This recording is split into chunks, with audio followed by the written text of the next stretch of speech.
for the fact that you're missing half of your team or 8 players off your roster. So it'd be nice when we get them all back. Boo, thanks for the time. We appreciate it. Yeah, you got it. All right, yeah, thanks, Emily, and her conversation with Boo, recorded just a little bit earlier this afternoon. And now we're all set to go. Indians and Rangers, the final game of this big league weekend. Let's take a look at the Indians lineup today. 10 wins, 11 losses, 1 tie for the Indians so far this spring. Terry Francona puts Brandon Guyer up in the top spot as a DH. Yesterday we saw back-to-back home runs with Lonnie Chisenhall and Abraham Almonte. And of course, there are reasons why it is ballpark. Stamets gets another start at shortstop today, down toward the bottom of the order for the Indians this afternoon.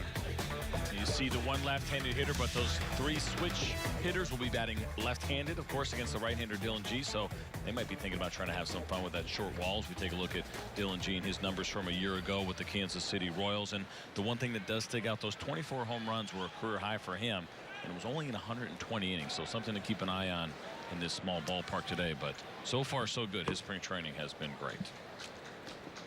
Yeah, this ends up his first start this spring, but his relief outings have been very good. He has very much put himself in the conversation for one of those final 2 spots of the rotation, and he gets us started off right this afternoon with strike 1 to Brandon Guyer. That was one thing I mentioned in the open. It's just a matter of whether or not there is a 5th spot in the rotation. This ball hit well, but to center field, and there's a lot of room out there for Cesar Puello, and Guyer's the first out of the ball game. And just to qualify that point, the reason we say that is because Andrew Cashner right now dealing with that bicep soreness, and with the way that the Rangers schedule works out, they may not need a full 5-man rotation for the first couple of weeks of the season. So it could be just a battle for quote-unquote the 4th spot, and running through that rotation 2 times, just 1 through 4. And then if Andrew Cashner is ready and on time, then he would certainly take that spot. So between A.J. Griffin, Dylan G, Mike Hochschild as well, all could be battling really maybe potentially just for 1 spot if all goes well for Andrew Cashner. Meanwhile, Jose Ramirez, one of the switch hitters you mentioned earlier, steps in, batting second today, and you can see great numbers last year for Ramirez. Such a critical piece of the Indians' success last year, and a guy you would suspect would be right up at the top of their order this year. A guy like Francisco Lindor maybe batting second. A little tight that time, and it's 2-2 on Ramirez. We saw the pitch before that was the changeup, and for Dylan G, I'm sure he watched what A.J. Griffin did. You have somewhat similar right-handers where they're not going to overpower you with your fastball. We saw Jose Ramirez swinging through changeups and a breaking ball right there. First strikeout of the afternoon for Dylan G.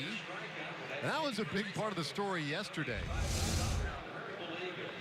The launch is well located. We talked about 2 strikes and big swings, and Jose Ramirez, at least from the left-handed side of the plate as a left-handed hitter, maybe showing that he's a little bit susceptible to the off-speed pitches, especially with 2 strikes.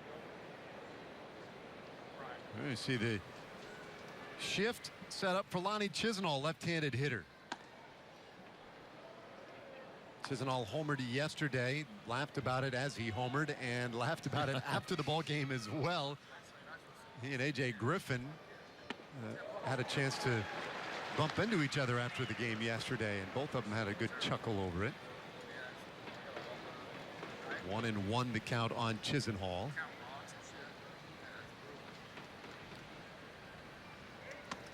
And it is, you know, every time we come here, this has been the 5th year for Big League Weekend down here at the Alamo Dome, and it is always a topic of conversation, especially for left-handed hitters. Very hitter-friendly ballpark. And Chisenhall can't hold off. 2 strikeouts in the first inning for Dylan G. Very nice start for him, an 11-pitch inning. Now the Rangers will get their hacks with Mike Clevenger when we return. Real nice start for Dylan G, and now the Rangers will get things started. 7 wins, 13 losses, and a tie. Top of the order looks exactly like it did yesterday. Delano DeShields with 3 walks last night now has that on-base percentage at .400 for the spring. Steven LaRue starting behind the plate. Isaiah Kiner Falefa in the lineup today at second base. So a little different look this afternoon for the Rangers. roster yesterday, falling short 3-2. And they'll see Mike Clevenger. See those numbers just from a year ago. Now, Mike Clevenger probably not going to go very deep in this game. We'll see. This is kind of a last-second start. He is filling in for Carlos Carrasco, who is dealing with some soreness and some swelling in his elbow. The Indians said it's nothing serious, but Clevenger has gone through spring training mostly as a reliever, even though he has done both. So could be just a couple of innings for him today. We will see. Mentioned Delino with the 3 walks yesterday. You look at his production last year, and those numbers down precipitously from the prior season. The 275 on base, the number that was just, well, was the real big problem last year for Delino. A much better job this spring. He's been very patient, much more competitive at bats. And, you know, at the beginning of the spring training, we've talked about it on and off as we've had broadcasts to do so, but one of the few positions where there is some competition is left field. At this stage of spring training, you look around and it's getting a little crowded. I mean, there are a lot of guys who have played well. I think the expectation is that Jurickson Profar will be out there with Ryan Rua, but certainly Delino DeShields making a case for some playing time. Drew Robinson has had a really nice spring training as well. High fly ball not going to carry, and the center fielder Chisenhall is there. One away. You know, and the other thing to keep in mind too is that when Shin-Soo Choo is playing right field, that means Nomar Mazara goes over to left. That'll be days most likely where maybe Mike Napoli is DHing or has a day off, and so there'll be some movement in this lineup. But for all these guys, the spring training becomes important. It is extremely competitive. You want to make the team, without a doubt, but it's not always about that opening day roster. There will be changes throughout the year, and making sure you have that good spring and leaving Jeff Bannister in the front office with a good impression is extremely important.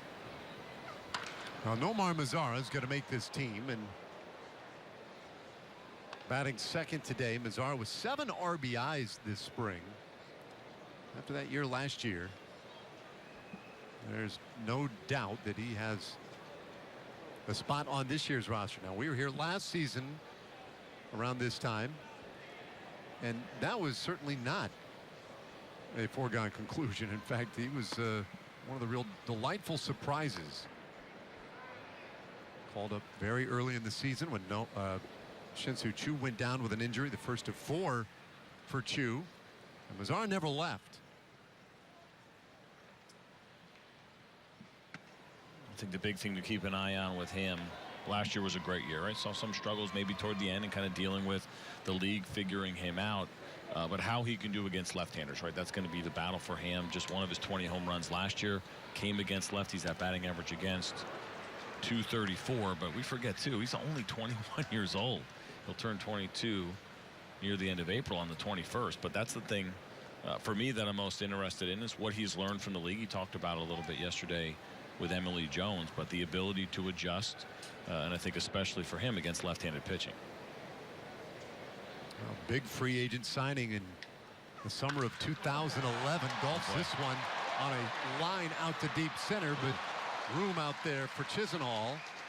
2 away. Take a look at the Indians defense this afternoon, and Chisenhall anchoring things in the outfield. Almonte out and left, Robertson in right. Michael Martinez gets the start at third base. Stamets at short. And Jose Ramirez playing a little second today. Might be something to that. Colabello at first, and it's Jeremy Lucas behind the plate. You're right. It's very interesting because right now Jason Kipnis is dealing with a sore shoulder, and so the question around Indians camp is whether or not Jose Ramirez would leave third and go to second, which is closer to more of his natural position, which is actually short. Would he be better off in the middle infield? He did such a great job for them last year at third base, and Terry Francona probably wants to see Jose Ramirez get some reps at second base just in case they need him to fill in for Jason Kipnis. Now, there's a lot of optimism that Kipnis, you know, is not that hurt, that he'll be fine. Opening day will be ready to go. He has told a lot of folks around the ball club that if this were the regular season, he'd be playing through it. But one never really knows. 1-1 from Clevenger. This is outside and an advantageous count here for Mike Napoli. The former Indian had such a big year last year with the eventual American League champions. Oh, we count very much in his favor. It's always a little bit strange facing one of your old teammates. Now, in the case of Mike Napoli, saw Clevenger last year in Cleveland, so he has a little bit of an idea, not just his stuff, but personality as well. And bring a little bit of a different level of anxiety, I think, for that pitcher. He saw what Mike Napoli did last year. And he avoids him. So Napoli gets the walk. Rangers had their first base runner.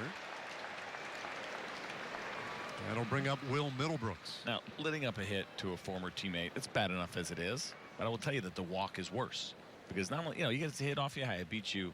But this is more, what are you scared of, right? I mean, Mike Napoli can now hold that over any of his former teammates. If you're going to pitch around me in a spring training game, dude? Like, come on, man. That feels worse as a pitcher. Well, Clevenger now to Middlebrooks, and he's just having a little trouble finding the strike zone. Middlebrooks yesterday in that cleanup spot and went over.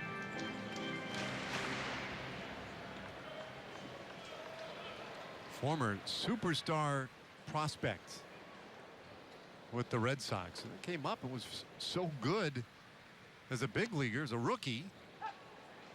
But an injury to his right wrist seemingly derailed his career, and he continues to try and find his way back to his old form.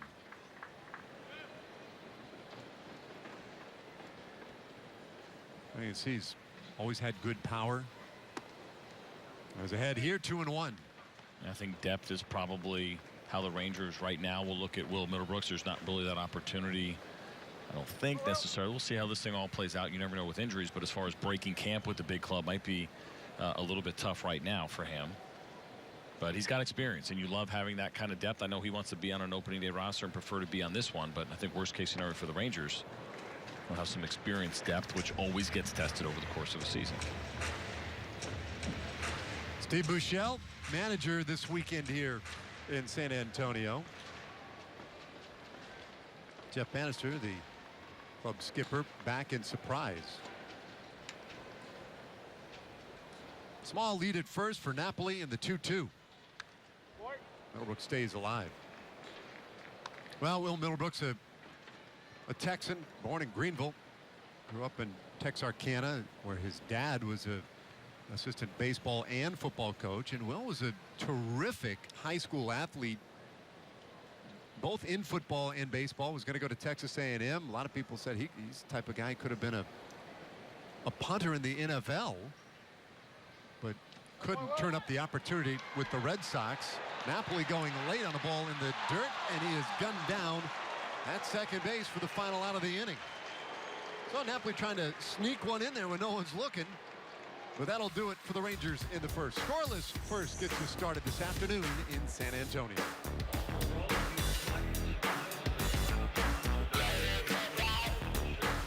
Here yesterday, another good gathering this afternoon. Big league weekend in San Antonio. And as we go to the second inning, our player profiles delivered by Soberides.org. And we look at Dylan G. 7 big league seasons, most of them as a starter. Last year really got a taste of working out of the bullpen a little bit with Kansas City, which I think is kind of interesting, kind of compelling in his case, again, as he battles for a spot in the rotation. Well, the other side of that, as I mentioned, with the possibility of the Rangers only starting with 4 starters because of the off days, means that they can afford to carry an extra reliever, which, if they decide to go that route, means another spot open in the bullpen. Certainly Dylan G with his experience. I think Mike Hochschild, that comes up for him as well as the Rule 5 pick. And things are not settled here. It's going to be very interesting through the end of camp. Monte lifts one high in the air to shallow left field, and DeShields gets there and makes it look routine, though we learned last night there's nothing routine about a ball in the air in this ballpark. Well, completely different ceiling that these guys are dealing with. Obviously a field that they play at once every 12 months, and we saw yesterday Robertson struggled with the fly ball and the read that he got on. It's not an ideal colored ceiling. You'll see most ballparks try to do something that's in contrast, obviously, to the baseball. They're not going to completely repaint the ceiling here at San Antonio for a 2-game series. So there's some challenges here for these guys, not just the pitchers. Chris Colabello now. You know, when they made the Astrodome, which started this entire new concept, and they played a couple of exhibition games. It was the Yankees and the Astros. Yankees actually the first team to play in the Astrodome. That became an issue immediately as Colabello serves one to center field. And the Indians have their first base runner this afternoon. Well, correct me if I'm wrong, but was that when they still actually tried to have grass in the Astrodome, and so there was glass steel, it was glass in the ceiling, if I'm not correct, if I'm not mistaken. Let's see Chris Colabello line his ball to center field. Yeah, you're absolutely correct. They had the windows up there, so they, after playing a couple exhibition games, they realized, well, that's not going to work. We're going to have to trial and error. Going to have to paint those. And then the idea was, instead of worrying about the contrast of the roof and fixing the roof, the idea was, Judge Roy Hoffine said, well, let's just use orange baseballs. Well, kind of like when you're playing golf. Yeah. But that one never took. Oh, boy. So we're not going to paint the ceiling here at the Alamo Dome. Maybe next year, a couple years from now, orange baseballs. This one well struck, left center, but the Shields again with great range out there, able to track that one down easily. 2 gone in the second inning, and a couple of fly balls hit to the absolute wrong side of the field. Bad aim. It's just. And there was some hang time there as well. It's a big gap here. We talk about right field and how short it is, but it's 350 down the line at left field. It says 415 at dead center. It certainly does look a lot bigger than that. But that means a pretty big gap as well in left center field. And we've seen some balls go out in batting practice, but you're going to have to get a hold of one. There's going to be no cheap home runs from center field to left in this ballpark. Well, Michael Martinez, one of the switch hitters for the Indians, batting left-handed here. Colabello on via the base hit. Martinez was in the lineup yesterday at second base, today at third, and a tapper left side of the infield, scooped up on a nice backhand, good throw, and in time Doug Bernier with another really nice defensive play. It's a 7-pitch inning for Dylan G. Just nearby the Alamo, no score.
I did not see Rangers captain out there at the Ranger Walk. Everyone apparently on the planet was there yesterday. But now Rangers captain. And he's been busy these past couple of days, running around this ballpark, entertaining folks. Here's Jalapeno.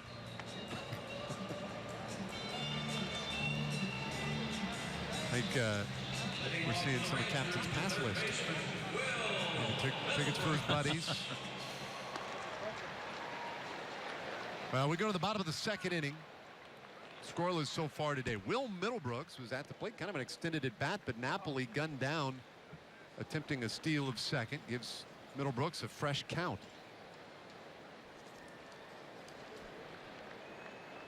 mentioned Clevenger's spring so far. It's been 4 games pitched, 2 starts. But he has not thrown more than 28 pitches. That's been the high for him so far. He went 2 1/3.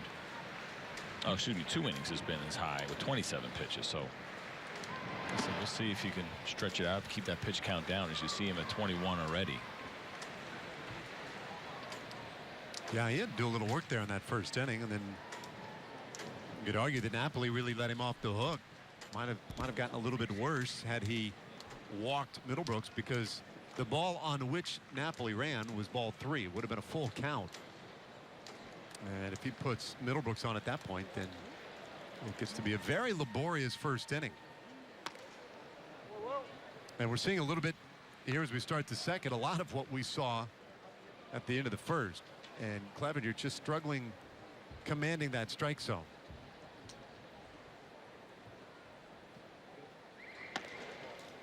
And so on 4 straight pitches, Middlebrooks draws that leadoff walk.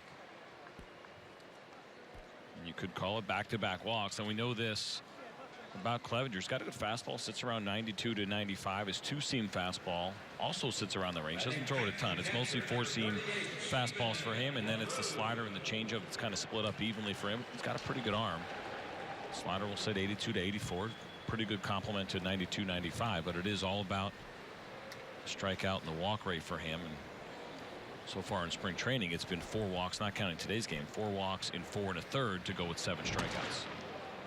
That is going to equal high pitch counts every single time. Oh, Rush one past LaRue that time. Stephen LaRue. We saw LaRue come in late yesterday. Jose Trevino started the game behind the plate last night. We'll look at Middlebrooks.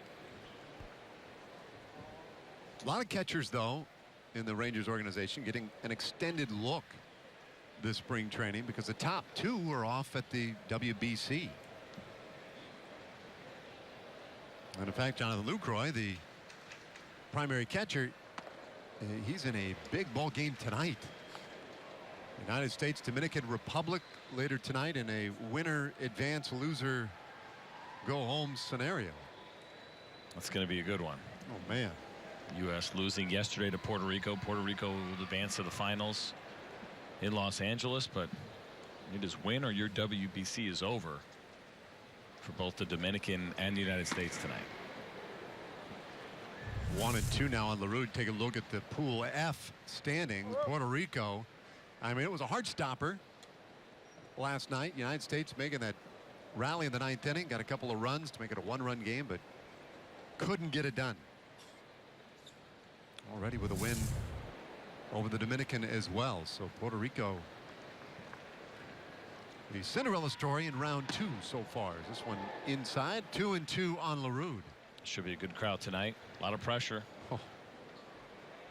on these Americans who have not been able to win a WBC. It's been Japan who won the first 2, and then the Dominican in the last one. And we saw in Miami what a great atmosphere that was when these 2 teams met. And it really is amazing to see how well the teams have traveled from Venezuela, Puerto Rico, the Dominican. The turnout that they get here in the United States has been incredible.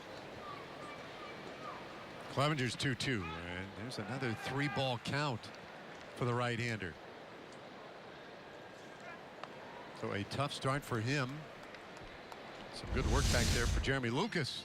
He's working pretty well. You mentioned the ball that Mike Napoli tried to advance on. Lucas did a good job keeping that one in front of him and ultimately making a good throw to nail Mike Napoli to end that first inning. But yeah, he's working hard. When you have a guy who doesn't have great command but has the live arm, not an ideal place for a catcher. He knows he's going to have to be working. He knows he's got to be on his toes. Middlebrooks off first. There he goes. A 3-2 pitch is inside, ball 4. So another walk, and the first 2 men on in this second inning for the Rangers. I think Mike Clevenger thought that pitch was a ball. Looked like it just missed down and in. Not a terrible pitch, but if you think about it, Dave, that's now 3 straight walks. Even though that inning ended with Mike Napoli getting thrown out, the last 3 at-bats have been 3 straight walks. But you watch here, this ball just misses, I guess, down in. Pretty good-looking pitch, and Rude's able to hold up his swing.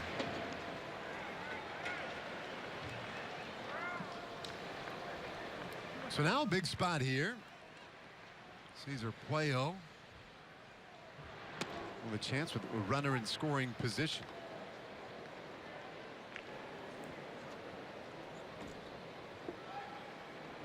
See Puello's numbers last year in the minors, and we've seen him a little bit this spring.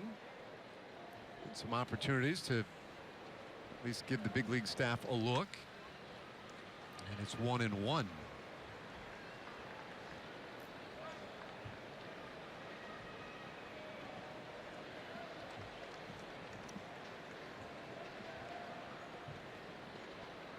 This spring, Puello with 3 hits so far. I mean, he's gotten a decent number of at-bats. Count 1 and 2.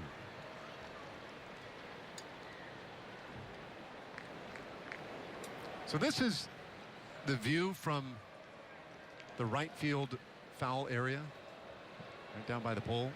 Give me an idea. Kind of sitting in the bullpen, give you a look of what the atmosphere is like here for those guys. You can see they can almost see. You can almost see left field from there. With the camera helps, you can zoom in 1,000 times over. Rifle shot down toward that bullpen. And see Puello with 2 strikes, actually shortening up a little bit and trying to maybe look to right field. He's already seen the hard slider. He's seen the fastball. Now here for Clevenger. See, way off the distance, kind of fuzzy way out there. That would be left field. Expansive outfield out in that direction. 1-2 to Puello. And that'll even it up. That's what Lucas wanted. There was no doubt in my mind that they were going to try to throw a breaking ball down in the dirt right there. He's working hard. The issue has been that's the ideal situation, right? You got a guy in a 1-2 count. Breaking ball, see if you can get him to go fishing. A little bit shorter than I think Lucas probably wanted it, but also when you have a guy that's struggling to throw strikes, sometimes you worry about one too many waste pitches or trying to get a guy to chase because he's had a hard enough time throwing strikes in this inning. Puello, 26 years old, out of the Dominican, and he waits on a 2-2. And he'll see another. Puello was a guy who was ascending through the Mets system, and at one time was rated a top 3 prospect in their system. That was according to Baseball America, but has yet to get that cup of coffee. Last year was at AAA all season in the Yankees organization. It's Grand Wilkes-Barre.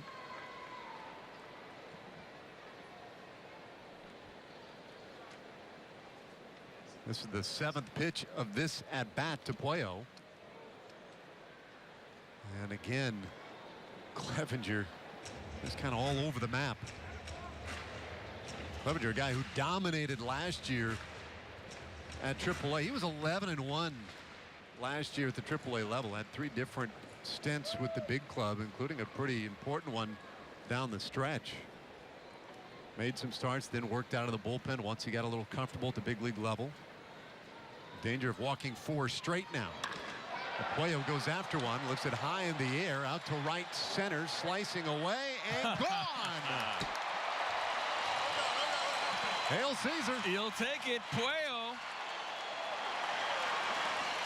You see, I love how close he is right now in front of Steven LaRue.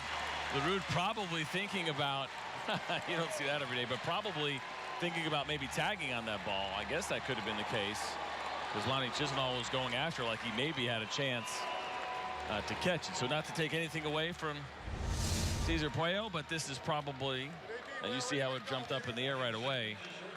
Pretty high launch angle, but probably not a home run in most ballparks, as this was a straight wall from the right field line.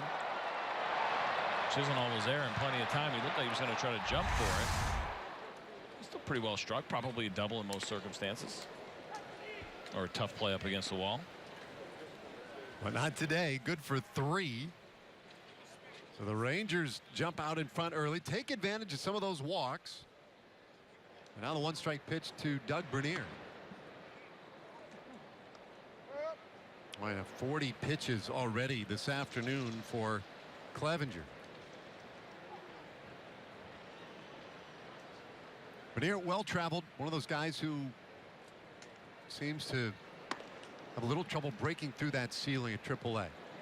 He's had a few cups of coffee, but can't, or at least to this point, has struggled to find that regular spot on a big league bench.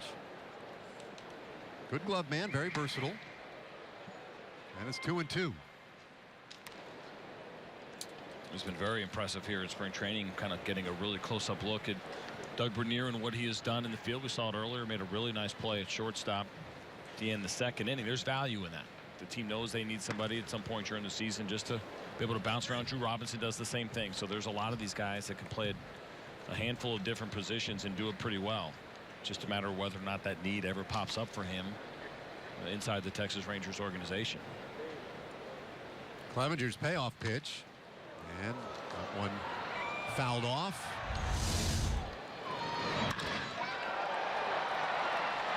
It was loud. It got up there a little bit. Squeaks it out. Close. I don't want to take anything away from the home run. Probably, I think like a pitcher, and I'm thinking F8 as a pitcher if I'm pitching in Texas or anywhere else. He found the right part of the ballpark. What the heck? I'll take it.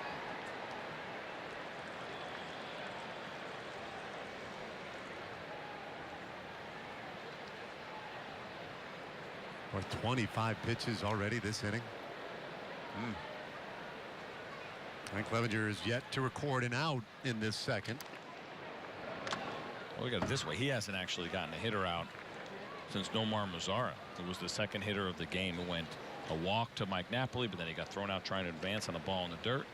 It's been 2 walks and a home run here in the second inning, so it has been a while.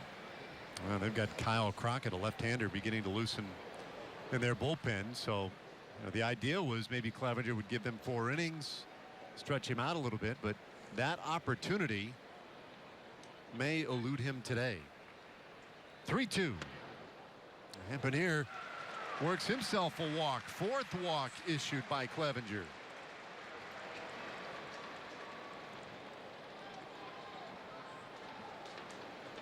Batting 8th, the second baseman, number 96, Isaiah Kiner-Falefa. Isaiah Kiner-Falefa will be next. Yeah, there's Crockett.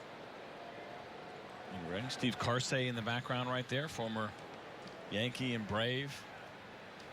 Sure, a couple other teams. Now the AAA pitching coach here in the Cleveland Indians organization, former teammate of mine, as is Mickey Callaway, the big league pitching coach right there, as you see, talking to Mike Clevenger. So with Mickey back when the AAA affiliate for the Rangers was in Oklahoma City. Good guy. Good to see him doing so well here with the Indians. Well respected within that organization. He has done a nice job with this pitching staff. And there's their manager, Terry Francona, who helped headline the speaking portion of a dinner here Thursday night. Kickoff dinner for big league weekend. Now Clevenger comes right in there with strike 1 to Kiner-Falefa. You may not remember, Steve Carsey played a big role. If you remember that game that the New York Mets played the first game after 9/11 back in 2001, Mike Piazza hit the big home run. It was off of Steve Carsey. Right? Well, trivia for you there.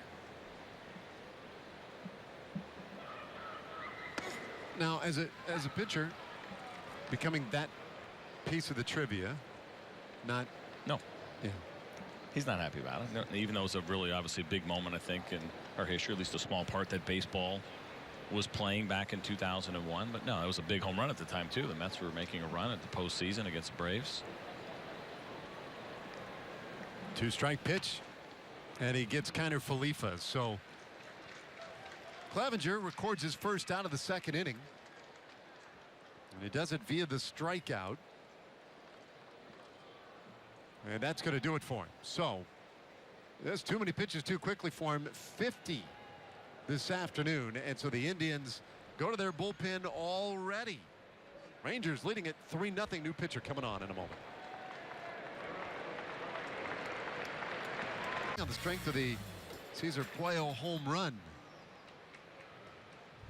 That will earn us a look at Kyle Crockett this afternoon. Mike Clevenger done a little bit early.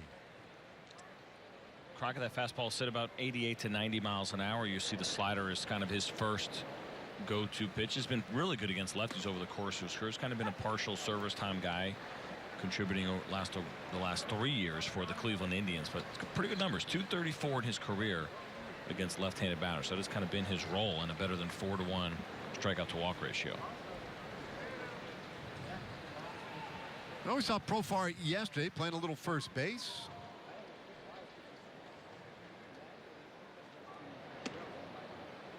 Did he hold off? They'll appeal. Yes, he did. That's Adrian Johnson, the umpire, down at first. Travis Haggart, the minor league umpire, the man behind the dish today.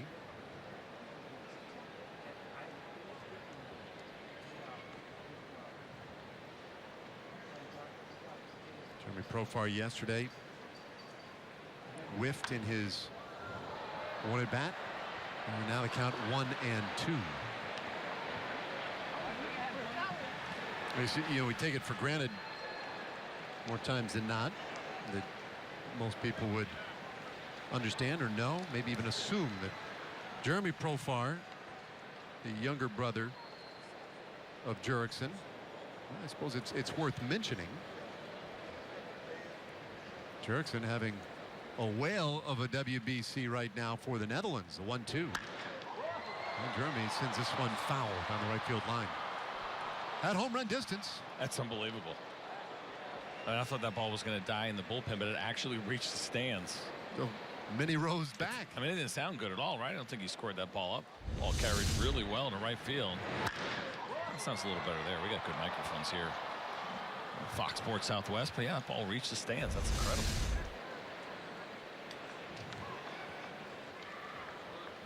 I'll take a look at Bernier. Now, Crockett, a guy, he'll probably have a difficult time making this opening day bullpen. Of course, they have the great Andrew Miller down there. They also have Boone Logan. So they have two really strong lefties. I mentioned he's gotten some time over the last couple of years. He's pitched in 100 big league games, but he still has an option left. So he'll be a guy that serves as depth for the Indians. Profar chases one for strike 3. Back-to-back strikeouts in this second inning. But it turns the lineup over now to Delano DeShields.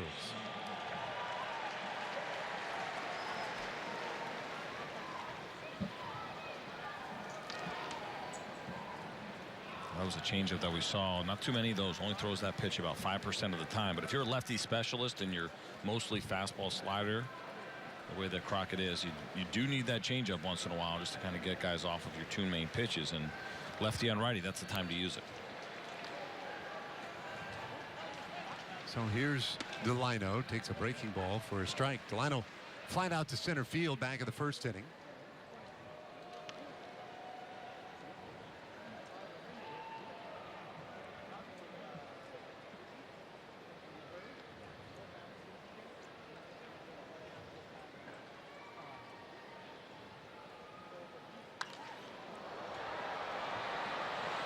Just like that. 0-2 the count. Well, we'll see a lot of different pitchers obviously today for the Cleveland Indians. Their starter Mike Clevenger couldn't get through 2 innings. And then what will be interesting is, how does Dylan G look in the third after this long wait here at the bottom of the second inning? See how he responds, although now working with a 3-run cushion at least at the moment. He's in a good spot so far. Has looked pretty good here against the Cleveland Indians, and I got to believe for him too, the idea of keeping that pitch count down, trying to maybe get to 4 or 5 innings as a possibility for him would be a goal in this game, much like we saw AJ Griffin yesterday. He certainly would love to follow up kind of a repeat performance. So far the max has been 3 innings, is what he threw against the San Francisco Giants in relief, but keep that pitch count down. So far so good. He may be able to stretch it out maybe beyond 4. Now Griffin's, there's AJ right there. Griffin's 5 innings yesterday. That has to be the longest outing we have seen this spring by any Rangers starter, I would think. And then he went out and worked a 6th inning in the bullpen, which, as we noted last night, went very well. 3 strikeouts, 9 pitches. You don't see it too often. Did Delano go? Yes, he did. Haggart didn't need any help. 3 straight strikeouts, all swinging, end up finishing the inning. But Cesar Puello with a 3-run homer opens the scoring this afternoon in San Antonio.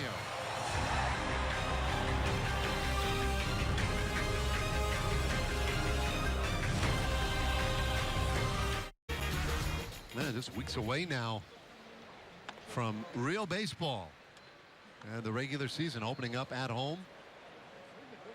As we get going here in the 3rd inning, 3-0. Rangers leading. Eric Stamets offering at the 1-0 and lifts this one high in the air, but to short right field. My, Mazzara is there. Well, we just mentioned the idea of trying to keep that pitch count down, and Dylan G will certainly be thrilled with the first pitch out. But I think it does speak to the ceiling here. The reads that are a little bit difficult for guys. Nomar Mazzara is a good outfielder.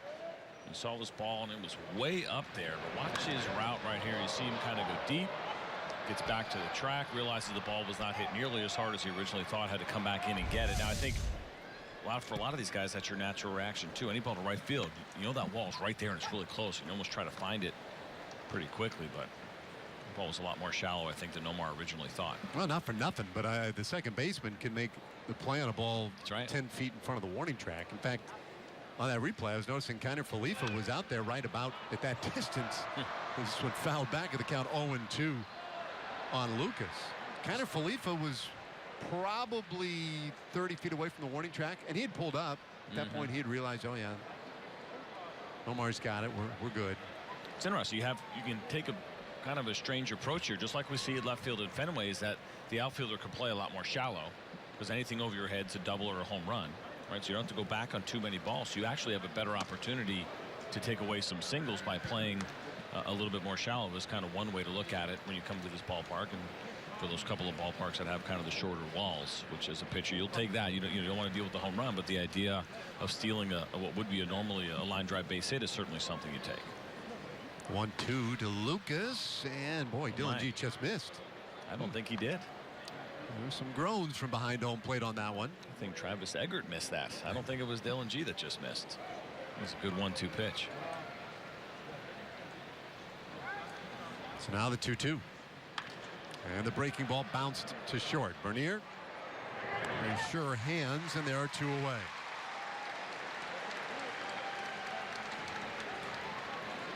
Designated hitter Brandon Guyer. Kind of shrugging it off. No big deal. Cost me an extra pitch.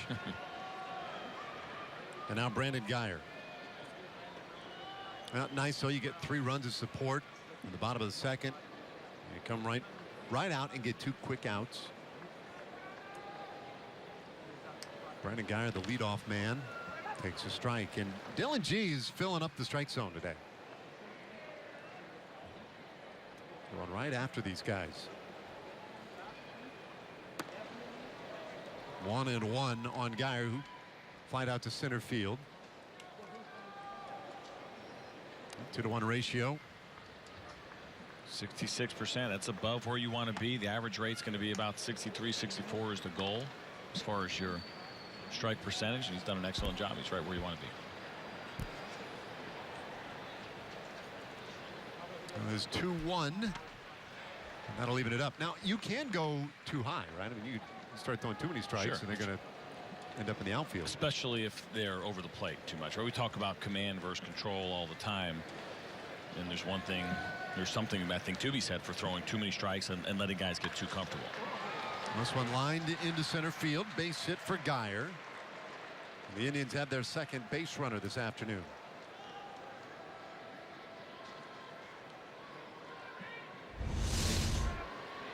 No harm, no foul. Ball left a little bit up. Dylan G was trying to go down and away, left the ball out over the plate. Brandon Guyer, a very good fastball hitter.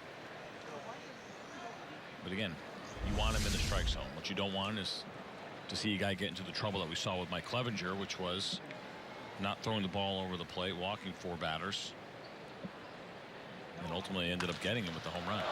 This one hits sharply down into that right field corner. Guyer to third. They'll put up the stop sign. And Jose Ramirez with the double. Well, that's the Indians knocking on the door here. Looked like Profar had a shot at this ball. Was drilled to the right side. Close to the glove. Jose Ramirez hit this ball extremely hard. Nomar Mazara does a nice job of getting it in. But let's take a look.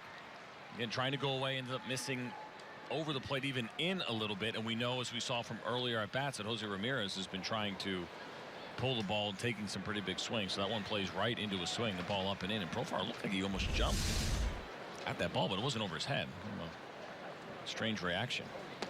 Startled. Got there in a hurry. Here's Lonnie Chisenhall, left-handed batter. Struck out on the first. Be on your toes down there.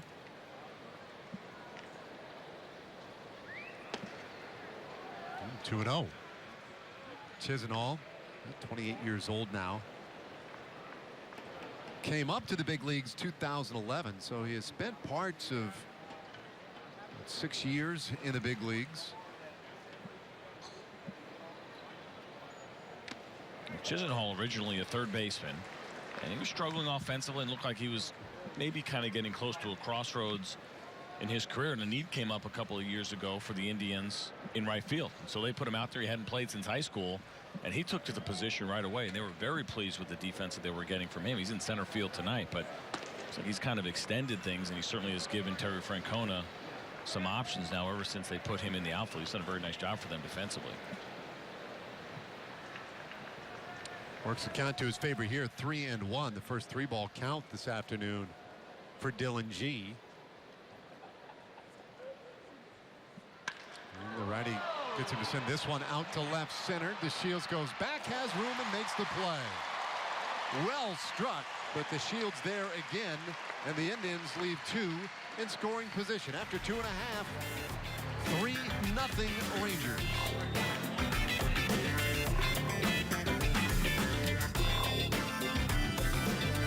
To the Alamo Dome, big league weekend here in San Antonio. The Rangers on top of the Indians by a score of 3-0. I am here high atop, not too high atop actually, but down the right field line. We've talked about how short this right field porch is here at the Alamo Dome.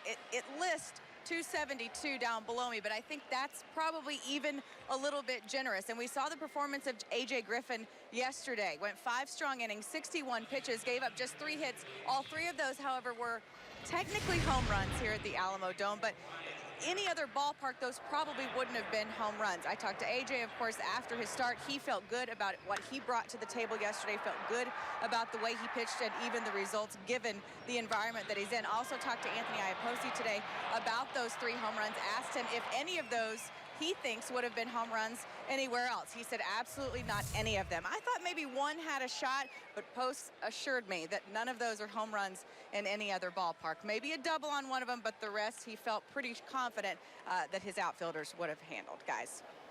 Yeah, thanks, Emily. And I'm with you. The Almonte home run, that was one that would have had a chance, maybe, depending on the ballpark.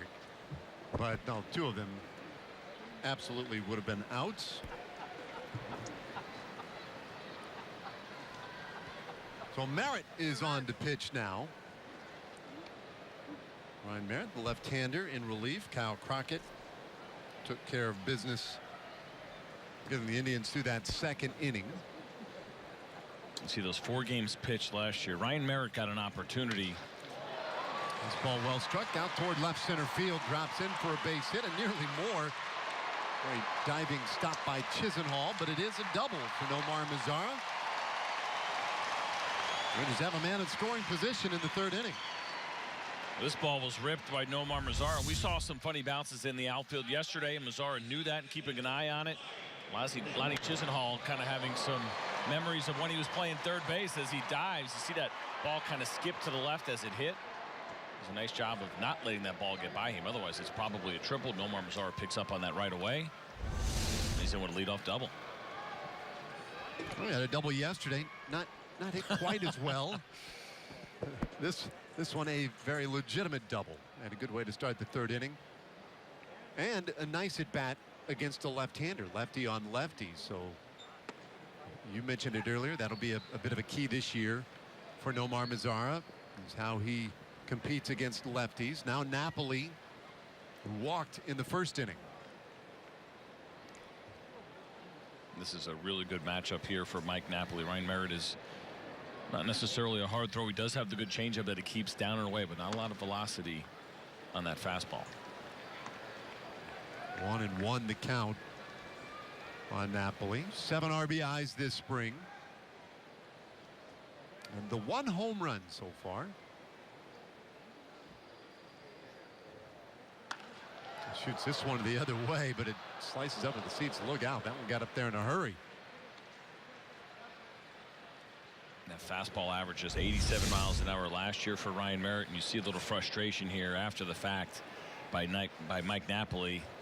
That's a ball he felt like he probably should have driven to right field pretty well, and ended up being maybe just a little bit late on it.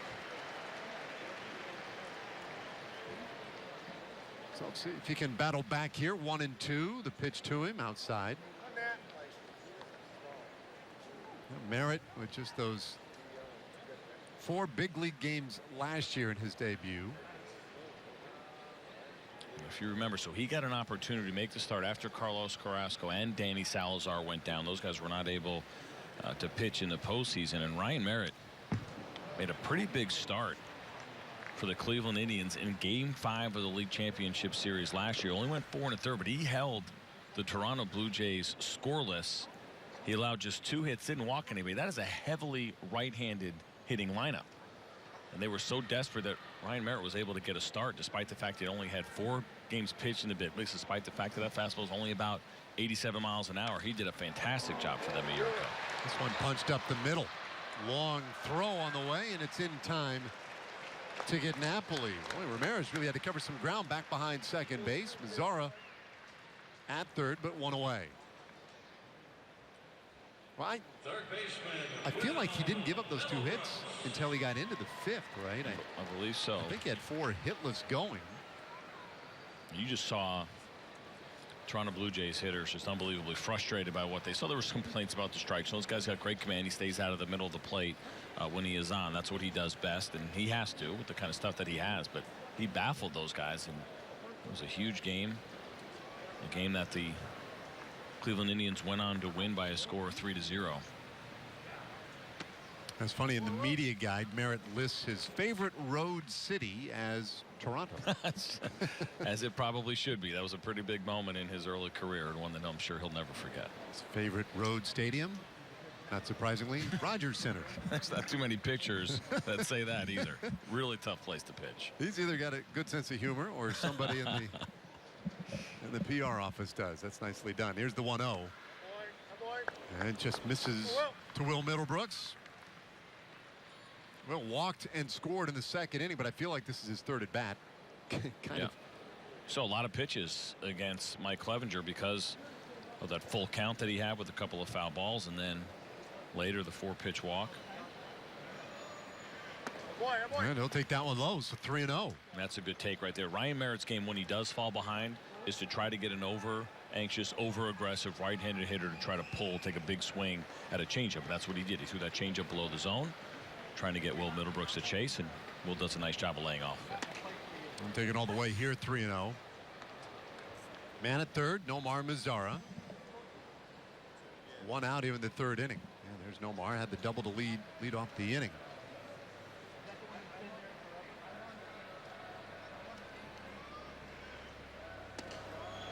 Ooh, and a full count to Middlebrooks. I think he would argue the point. I mentioned earlier, drafted out of high school and decided to go ahead and take that chance on pro baseball. 5th round pick in 2007 by the Red Sox. By 2012 was their top prospect, and came up in 2012 and made some noise right away. Payoff pitch to him. And up the middle, and that one into center field, a base hit. Mazzara will score. Middlebrooks picks up the RBI. It's 4-0. That's a quality at bat by Will Middlebrooks, and he really has put together a couple of quality at bats today. But against a soft tossing lefty in that full count, I mentioned it. What Ryan Merritt wants you to do is try to take a big swing so he can get that ground ball and get you out front. But instead, Will Middlebrooks keeps it short up the middle, takes advantage of the turf, scores that ground ball up, and gets himself an RBI single. So now he's out there for Steven LaRue. Just the 3rd hit of the day for the Rangers. But they have made them count.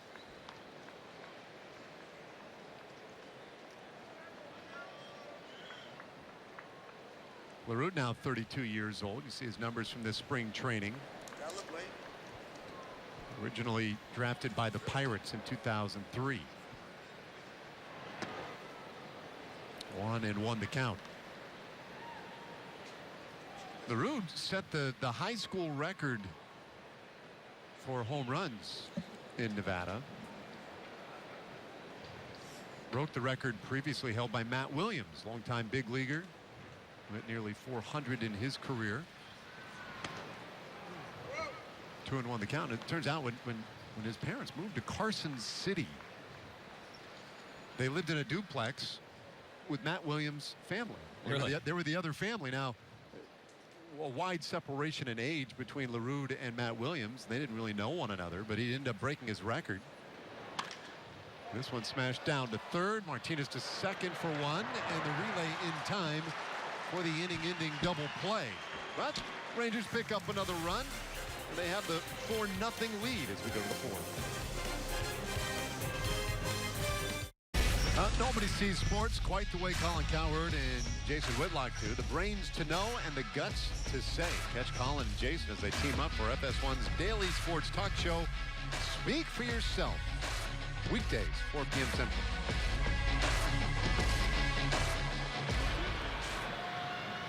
Dylan G, 3 scoreless so far this afternoon. He's allowed a total of 3 hits, and he'll deal with the heart of the order for the Indians here. They're 4, 5, and 6 hitters this afternoon. Big league weekend in San Antonio. Yesterday, the Indians won 3-2. There's Emily Jones working in that Rangers dugout, such that it is. And Dave Raymond with C.J. Nikowski upstairs, and Dylan G up and away from ball 1 to Abraham Almonte. Almonte 0 for 1, flied out to left field in the second inning.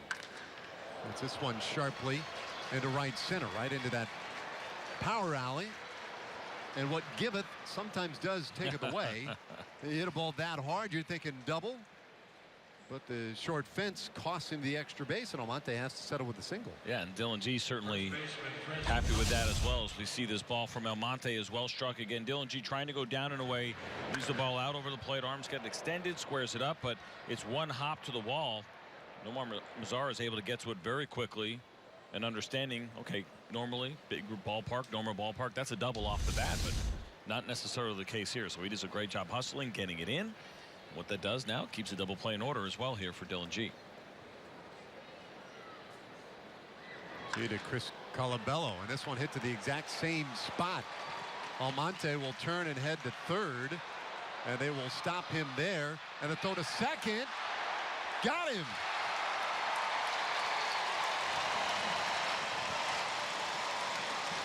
That's a great job by the Texas Rangers, and in the outfield as we'll get a chance to take a peek at this, but being on top of it, I mean, Nomar Mazara just saw what happened. Chris Colabello just saw what happened. You mentioned this is almost exact. One hop to the wall. Actually ends up being Puello that picks it up and makes a great throw. But it's the hustle. Really good job as well as far as getting the tag down and holding the tag there, as we see so often now, which becomes so important, right? Because of instant replay, guys do that now more than ever, but the ball just beat Colabello there. So good job all the way around by the Texas Rangers defense. Well, I think even though he risked it and was thrown out, you could even give Colabello some credit. I thought that was a pretty good slide. He tried to swim around the tag, and we've seen guys pull that off, but he couldn't quite get there. So Almonte is at third, and it's a 2-0 count on Daniel Robertson. Now, last inning, the Indians, let's see, they left Brandon Geyer at third and Jose Ramirez at second, so they left 2 in scoring position. G's had his back up against the wall just a little bit.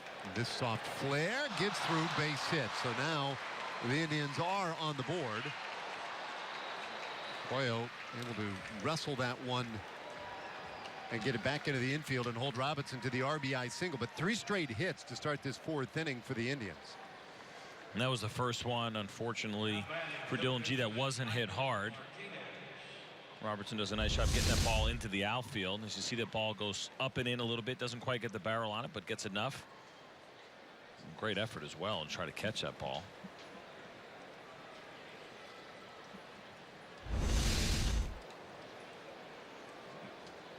Well, and Robertson is done as they lift him for a pinch runner here. Allen takes over for him at first base. And we saw this last night, although we waited until the late innings yesterday to start throwing all the new players in there. Greg Allen will get some legitimate time in today's game. It's Michael Martinez, 0 for 1. And what you're seeing now too here for the Cleveland Indians is second time around the lineup, first time through those first 9 hitters. Just 1 base hit. It was the single by Colabello, and so they go 1 for 9. Second time through so far now.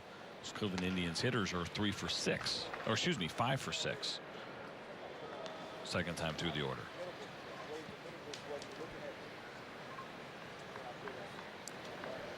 Almonte, Colabello, and then Robertson, all singles.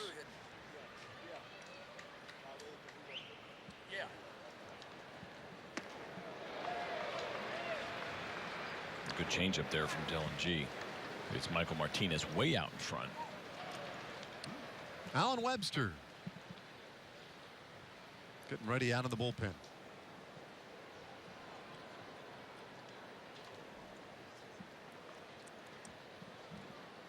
Well set up in the 2-1. A little bit high.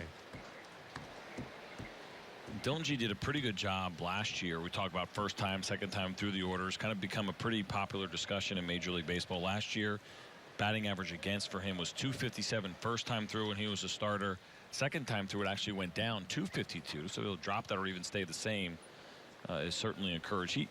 He didn't really run into trouble until it was 4th time through for him, which didn't happen too often. But all of a sudden, that batting average jumped to .322 against as a starting pitcher. That was the 4th time through the order. We just don't see a lot of that anymore in Major League Baseball. No, 4 times through. No, you don't. A little high, and that's ball 4. So a walk to Michael Martinez, and it may well be that G's running out of gas a little bit. You tell me. I mean, you've been in similar type spots. What happens in these spring games when guys get out there for their 4th inning? Well, I mean, I think at this point for Dylan G, I don't think it's fatigue necessarily, but we are seeing him miss some spots, and we pick it up on these replays, right? He's trying to go down and in, ball sits out over the middle of the plate. So I don't think it's necessarily fatigue as it is just a little bit of inconsistency on location. I think if he hits his spots, his stuff is still sharp enough and plenty good to keep it off the barrel, to get the weak contact. That's usually the name of his game. And he's kind of a slightly below average strikeout rate. You know, his game plan is inducing weak contact, but with this kind of stuff, if you miss spots, you're gonna enter a little bit of trouble. And I think we've seen that. We saw the Brandon Guyer hit back to the 3rd inning. The Ramirez double, some balls that were squared up pretty good. And then Almonte and Colabello as well. So the command is getting off here just a little bit, but it's still second time through the order, even though it's the 4th inning. And the Rangers are saying, hey, we want you to compete for a potential spot in the rotation. I think this is certainly something they would expect him to handle. So Brad Holman with a word for him out there on the mound. And now the next pitch, a wild pitch that allows Allen to advance from 2nd to 3rd base. Martinez holds first. Looked like this might have been a slider in the dirt as we watch it. Yep, sure was.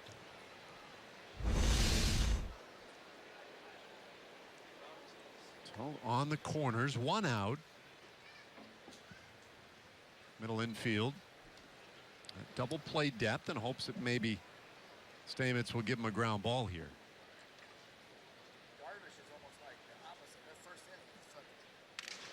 And there is a ground ball, but Middlebrooks bobbles it, and everybody's safe. It's a 4-2 game. Well, Will might have been thinking, getting a little bit ahead of himself on that one. Did look like he rushed it a little bit, and he had a decision to make because it's 1st and 3rd situation. So as this ball is hit, and the runner goes, he's probably thinking about trying to cut the run off at home. As the runner, or Allen, actually went on contact. Just trying to rush it a little bit, and unfortunately misplays it. I don't think they had any chance of trying to turn a 5-4-3 double play to end the inning. I think it was going to be about cutting that run off at home. And unfortunately, Will Middlebrooks unable to handle that ground ball. So an error on Middlebrooks. Martinez second, Stamets at first. And Jeremy Lucas takes strike one. And this turns into one of these situations now. What the Rangers want to see from Dylan G is, can he stop the bleeding, right? A couple things went wrong, a couple of hard hit balls to start off the inning. Then it was a weak hit, a walk, and now an error. And you got to be careful. Staying away from the big inning is so extremely important in the game. And they would love to see him be able to somehow find a way to get out of this one. Well, he's just loaded him up. Too tight to Jeremy Lucas, plunks him. And that'll turn the lineup over. Designated hitter Brandon Geyer. Well, now McCain begins to loosen. So Shane McCain. Saw Alan Webster out there. What happens is Alan Webster is going to come in for a clean inning at some point. That's the idea for him. So as this inning continues to get messy, you start looking at the extras like Shane McCain to come in and clean it up. The just-in-case guys, you usually get the most difficult situations, runners on base or extra innings, whatever it may be, with a little bit more pressure. But at the same time, for a guy like McCain, you're happy to be here, get an opportunity to pitch in front of most of the, or a good portion of the big league staff, face maybe a couple of big league hitters. Certainly could be a great opportunity. Do it in this environment. Certainly not something you're going to see at the minor league level, this kind of crowd. 1-0 to Geyer, a little low. So G had that very high ratio of strikes to balls earlier. It was a 2-to-1 ratio for a bit. That has turned on him here in the fourth inning. No longer jumping ahead. And LaRue wants a moment. Let's see, that dramatically changed to get us to this point where it's nearly 50-50. Runners everywhere, and it's 3-0 to Geyer. We had talked about how good the strike percentage was earlier at 64%. He's now down to 54%, which is going to be below average. You mentioned 62, 63 is about where you want to be, and all of a sudden Dylan G has gotten himself in a whole lot of trouble as he loses the strike zone. Geyer swinging 3-0. How about that? Bases loaded, so if you're going to do it in spring training, right? Get comfortable. You see him as he's been a guy who's been comfortable over the course of his career with the bases loaded, but why not? And I know you say, well, you got a guy maybe struggling to throw strikes. Would it be ideal to give him the opportunity to walk the run in? Sure. In a big league game during the regular season, absolutely. Spring training, why not? Let it fly. 20th pitch of the inning almost hit Geyer in the head. So that walks home a run and makes it a one-run game. And that will be it for Dylan G. And wheels just kind of came off there at the end for Dylan. Still responsible for 3 base runners out there. Steve Buechele out to get the baseball. We'll bring in the new pitcher when we come back.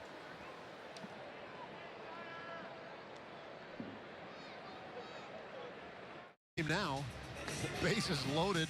3 runs already across. Shane McCain, the left-hander, has come on in relief here for Dylan G. You see those numbers there. How about 75 strikeouts in 74 innings?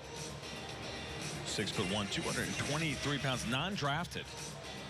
Signed out of Troy University back in 2014. And incredibly thinking about guys that don't get drafted. A lefty that can put together that many strikeouts. Now, he was 24 years old, playing in Able, so maybe a little bit older for that level. But throughout his career, struck out better than 10 per 9 innings. And the walk rate's been under 3. Those are good numbers across the board, and very good numbers for a lefty who went undrafted a couple of years ago.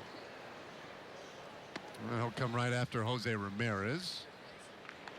Ramirez, a switch hitter, batting right-handed now. 1 for 2 this afternoon with a double last inning. McCain with 3 years of minor league ball to his credit, last year at Single A High Desert, his second year at High Desert. He got a little time at Hickory in 2015 as well. He also pitched in the fall league and did a nice job in his 6 games. No runs allowed. Certainly a good test. And in those 8 innings, struck out 13 to just 3 walks. So he seems to be doing everything right. Looks like he got some natural cut on that fastball. And you see him come set, too. He's a lefty that throws across his body. So I imagine he's really tough on left-handed hitters. 2-1 pitch, and that will even it up at 2-2 on Ramirez. Strikeout would be nice. Of course, a ground ball would be ideal. See that close setup, and how he comes across his body, and that ball just kind of cuts into Jose Ramirez. Kind of a little bit of a tough read on those righties as well. Went sails on him a bit. Full count now to Jose Ramirez. Lonnie Chisenhall, left-handed hitter, would be next. Well, Indians have battled back in this. It was a 4-0 Rangers lead before the beginning of this 4th. And this one popped up. First base side. Profar is over. Has room. And he made the catch. And alertly up quickly to make sure that Stamets unable to tag and come in from third. Well, first of all, it's a long run for Profar. You think about how much foul territory we have here in the Alamo Dome. We've mentioned it already, how difficult the ceiling can be here. And so he's tracking his ball, and he's going a long way. He knows he's getting close to that wall, trying to think about that while focusing on the baseball. He does a good job of keeping that concentration and making a really nice play. Yeah, that's a difficult play in a lot of ballparks. Much more difficult here. And now Lonnie Chisenhall, lefty on lefty. Chisenhall, the 9th batter of the inning. He's 0 for 2 today. Struck out in the first, flied out in the third.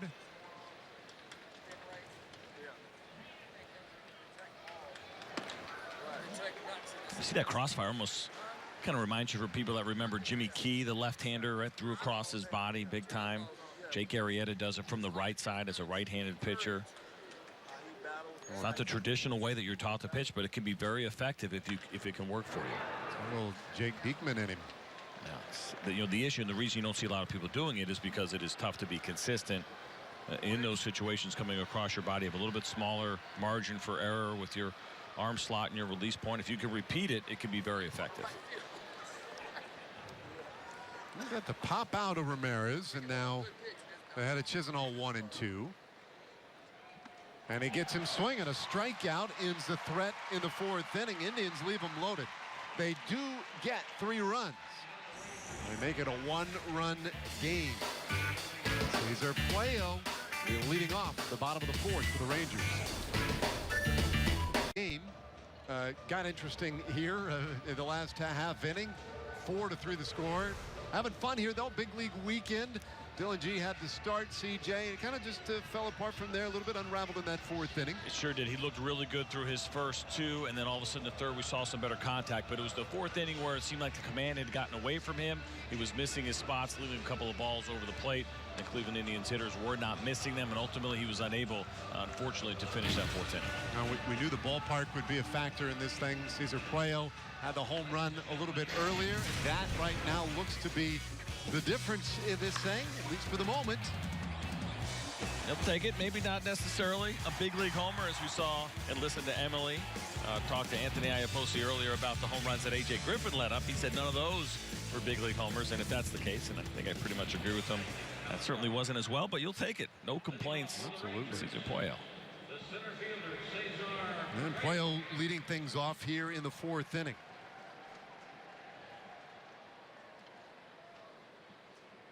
Pads his numbers a little bit. That was a 3-run shot in the 2nd.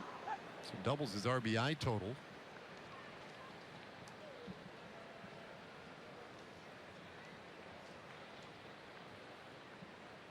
Ryan Merritt is out there again, and a nice breaking ball. Too much for Puello to handle.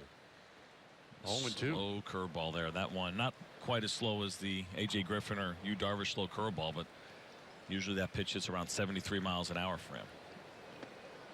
And this one skips up there. Ryan Merritt is kind of a refreshing guy, I think, to watch pitch. You see what's going on at the major league level right now, and these fastballs, especially the ones that are coming out of bullpens, are incredible. But even some of these starting pitchers like Noah Syndergaard, the velocities that they're able to maintain so deep in games, and then you get a lefty who's just crafty, sitting at 87, kind of mixing and matching with his off-speed pitches, and completely different look as he gets Puello here on a changeup. Actually ended up being probably in a better location. They were looking kind of more middle down. The ball finished away. That's probably where I would have intentionally tried to throw that pitch against Puello. So he takes care of Puello to start the fourth, and now Doug Bernier. Bernier walked in the second inning. The second inning was the one that got away from Mike Clevenger. I mean, he just could not throw a strike, and the ones that he did got hit hard.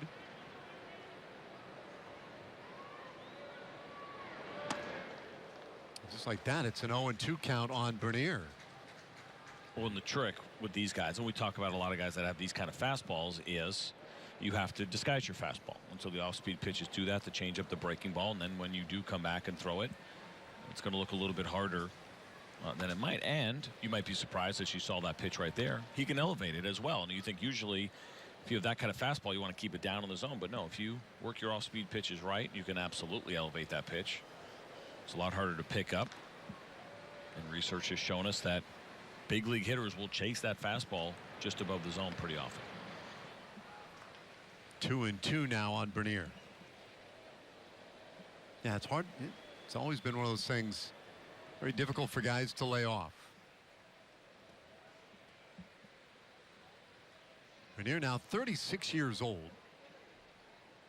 And he has been up in the big leagues for portions of 4 different seasons. And he takes strike 3, so back-to-back punch-outs for Ryan Merritt. Fox Sports Supports, proud to team up with the National Alliance on Mental Illness and their commitment to improving the lives of families and those living with mental illness. Learn more about how to be stigma-free and visit foxsportsupports.com. So Ryan Merritt trying to get that shutdown inning, if you will, after his team plated 3 runs in the top of the 4th. Kiner Falefa with a pop-up over the first base side, and big Willie Mo Pena there to make the play. Whoa, welcome back, Willie Mo. You saw him last night. That's a surprise appearance. 1-run game. Rangers. Well, we've played 4. Rangers lead by a run, and now as we go to the 5th inning, new pitcher for the Rangers, Alan Webster, on in relief. Now pitching for the Rangers, number 55, Alan Webster. Alan Webster, number 55. Webster becomes the 3rd pitcher of the afternoon. You see his numbers last year in Korea. And Alan Webster, of course, spent about parts of 3 seasons at the major league level. And he's done it with a couple of different clubs. So last year, pitching for the Samsung Lions of the KBO. Spent a couple of years. Spent actually 2 years with 3 different teams. There's only 8 teams over there in Korea, but Samsung was not one of them for me. There are only 8 teams. That's it, only 8. And so you just play one another over and over again? Over and over and over Wow. again, yeah. Hey, Like Groundhog Day. And what's the typical series? How many games? I think it's traditional 3. Okay. They spread it out a little bit more. They take more off days because they start same time as the big league season, and unless anything has changed, I take it back. There's 9 teams there now. They've added at least 1 since I left, so I take that back. I think there's at least 9. There might even be 10 now, so apologies. Because I was there. I was last there in 2010. They have since added the KT Wiz, Okay. and the NC Dinos. I know you're big fans of both of those clubs. So they're actually up to 10 now. But yeah, you play in a lot of the teams, same, over and over again. But it's a 144 game season, that's what it used to be. Annyeonghaseyo. Annyeonghaseyo. That's right. Good job, buddy. Which means hello or hi. Just kind of the typical greeting in Korea. There's a big phrase you have to learn. I learned very quickly when I got over there. When you go into a shopping mall or a store, people are pretty relentless. Salesmen are pretty relentless in Korea. And it doesn't matter. As long as American as they come, as you see a strikeout, they still would come up to talk to me in Korean. couldn't understand a word they were saying. But I learned to say, see the strikeout here, Alan Webster going below the zone against El Monte with a good changeup. But I learned to say I cannot speak Korean in Korean. But I think I got too good at saying it that they didn't believe me. Oh, no. Yeah. Hangul Mamoteo. Oh. Hangul Mamoteo. I don't speak Korean. They just keep going right at me. And I'm like, Hangul Mamoteo. Hangul Mamoteo. So how much did you buy? You know, I came out of there with some of those suction cups you see the guys using, and foot massager I didn't need, but yeah, they got me. But I loved it. You know, people ask all the time about playing Japan, playing in Korea. What a great experience. I'm sure Alan Webster probably enjoyed it as well. It's a good opportunity, and good to see him back here too. I think that's the one thing with a lot of guys is they'll go over, and he's only 27 years old, so he went over when he was 26, which is certainly plenty of time left in his career. Some guys go over more toward near the end of their career, facing a guy, of course, who played in Japan, and Willie Mo Pena. Yeah, Pena hits one hard center field, and that one caroms off the top of the fence and rolls around out there a little bit. Kind of a tough play as it stayed on the fence for a little bit and rode it out. Unusual. Well, it's certainly not the kind of carom as you see this ball that's left up and William Opeña all over, but certainly not the carom that Cesar Puello is used to seeing. It looked like it hit the wall and kind of rode across, and then he tried to pick it up with his glove and boot it around a little bit. Let's see if this caught the back or not. It hits the top. Did it hit anything over there? It sure didn't. That is amazing. So Willie Mo Pena, he did not play last year. He played winter ball, right? Did play winter ball. But it looked like his career was done. He took the 2016 season off. He'd come back from Japan after, what, 4 years, I believe, in Japan. Well, he's now 35 years old, so you're absolutely right. A difficult thing to do as a hitter to come back that late. But yeah, he spent 2 years at SoftBank, a year with Oryx, a year with the Rakuten Golden Eagles, which is the team that Masahiro Tanaka played for. And he played winter ball in 2016 with Licey in the Dominican. Which I guess you would think is why do you take the 2016 season off, but then you go play winter ball thinking, oh, maybe I'll get back. Maybe I'll make another run at it. Without a doubt. Surprising that he didn't at least play in Mexico, which is what you see a lot of times as we see. Greg Allen goes down looking. Second strikeout of the inning for Alan Webster. Willie Mo Pena. That was a stunner the other day when he came in. He came in late in the game.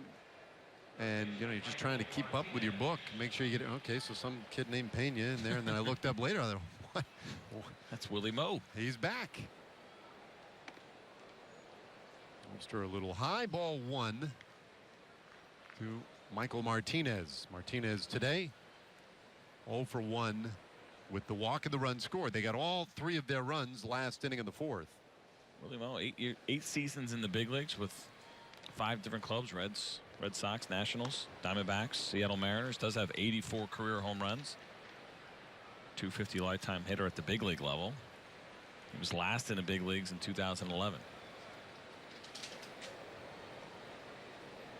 I'm sure I have the wrong guy, but for some reason I feel like Pena was on a AAA roster like the Diamondbacks or something. Where was he in 2011? 2011 he was with both the Arizona Diamondbacks and the Seattle Mariners at the big league level. Okay, so I think the Diamondbacks had him on their 40-man roster at AAA to use exclusively for interleague games. And they brought him up for interleague games to act as their designated hitter. Could be. He spent a pretty good amount of time in Reno that year and Tacoma, 63 games, so they might have just brought him up for that. He had 17 home runs and 237 at bats. He had 363 in Reno? In Reno that year with a 439 on base percentage. He was absolutely killing it. You see specialty guys out of the bullpen and whatnot, but when you start talking about a guy being on your roster at AAA for interleague games to act as the DH, we might be over specializing just a touch as Martinez takes a walk. And a conversation for Alan Webster, Stephen LaRue. So we've got a pinch runner here also for Michael Martinez. His day's over. Well, so they continue to work through the rosters. Jonathan Mendoza, is that right?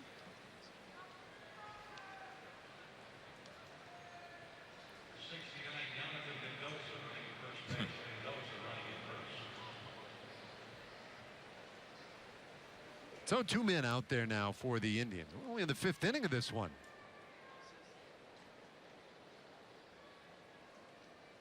Stamets turned away. It's a two-seam fastball almost got away from Alan Webster. Well, yesterday we saw pretty much any pitcher in the game right in the zone. And I forget what the number was. Swing and a miss. That one sneaks away from LaRue, and everybody will advance. So now they're 2nd and 3rd with 2 out.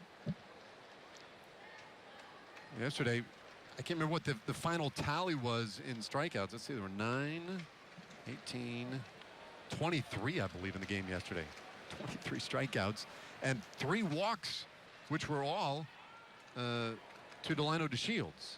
Well, a chance here. We got 10 strikeouts so far today. Well, it'd be close to 10 walks, too. Here's the 1-1. And the little tapper to third, and the good throw to first in time.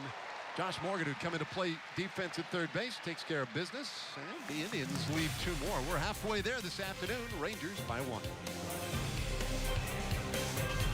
3 Rangers leading the Indians by a score, or I just told you the score. Big league weekend here at the Alamo Dome, joined now by Mike Napoli, DH today, going up against your former team. 2 weeks now to go in the season, Nap. What are you trying to do to get ready for the regular season?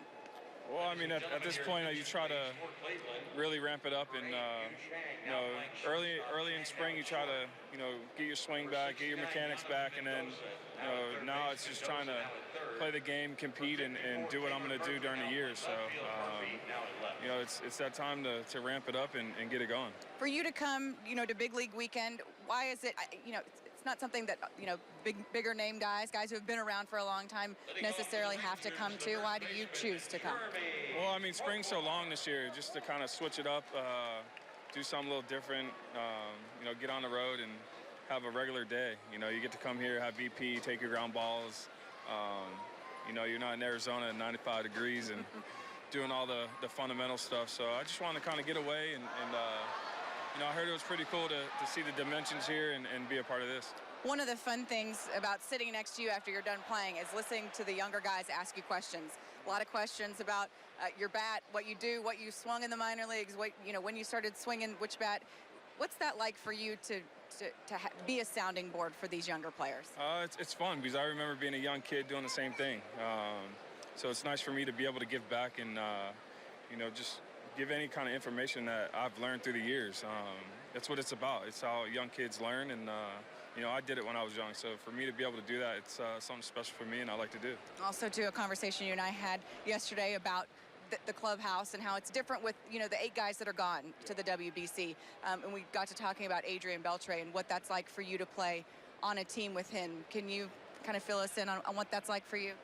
It's pretty special. You know, I know I've been in the league for a while, but I still look up to him. You know, he's a true professional. The way he goes about his business is it's unbelievable. So, you know, I learn, you know, to this day, and to be able to watch him and how he prepares and the type of person he is, it's you know, it just bleeds to everyone else. You know, it's something fun to be a part of, and you know, I'm looking forward to see him chase 3,000 hits, and you know, it's gonna be fun for us. I mean, it's where it starts. It's with him. You know, everyone looks up to him.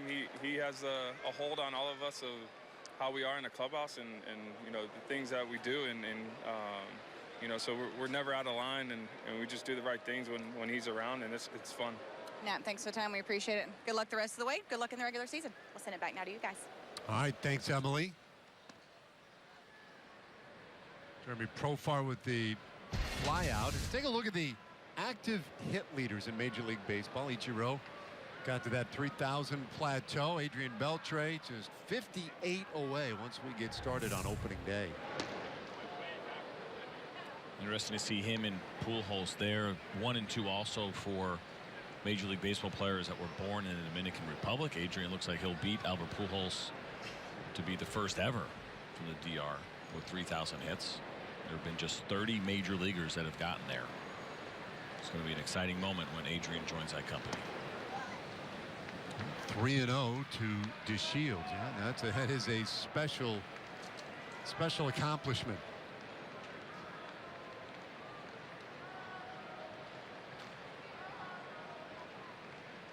DeShields 0 for 2 today, but draws another walk, just as he did yesterday 3 times. So he is on now with 1 out in this 5th inning. Now batting the right fielder, Luke Tendler. So taking a look at the spring training numbers now.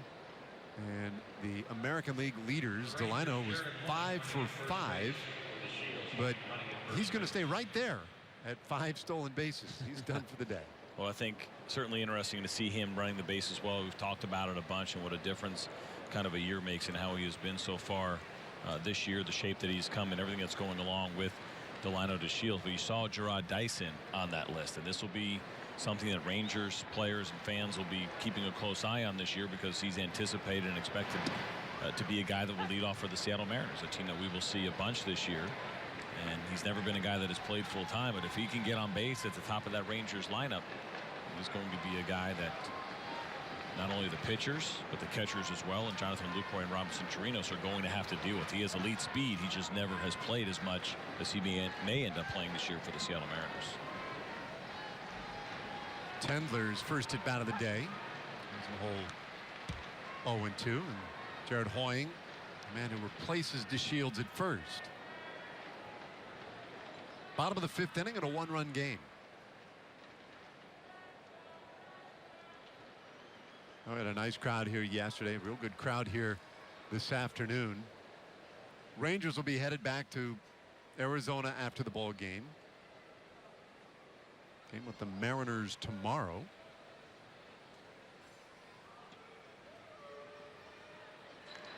And they'll keep an eye on Hoying over at first.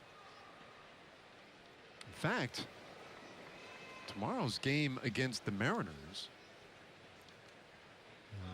Eddie Gamboa is going to get the start.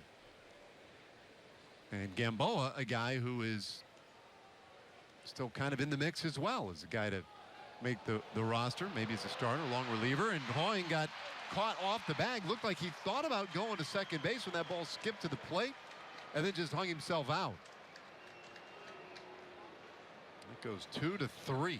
No, unfortunately, a bad read here for Jared Hoying. And you want to be aggressive in spring training, but you see this ball here in the dirt, but it's a good job and well blocked. It didn't go very far at all, so I'm not exactly sure what he thought he saw. Lucas right up and makes a perfect throw. Oh, 1-2, and that's strike 3 looking. Tendler is the final out of the inning, so very quiet bottom of the 5th for the Rangers. Still a 1-run game. Parking and a food and beverage package as well. Go to TexasRangers.com/suites or call 972-RANGERS for more details on how to reserve a suite. 4-3, Rangers leading, top of the 6th inning. Opening day not that far off, and in fact, when the Rangers open the regular season, it will be against these Cleveland Indians. I know I'm certainly getting excited, anxious about it. The players are as well. This has been an extra long spring training with the WBC. Guys at this time of year start to get a little bit anxious, start to get excited about getting it going and playing meaningful baseball games.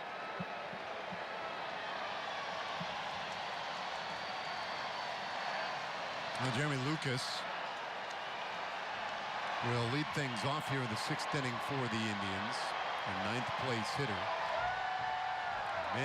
Many changes out in the field for the Rangers. Tight. 2-0 on Lucas, who was hit by a pitch in the 4th inning. 0 for 1 today.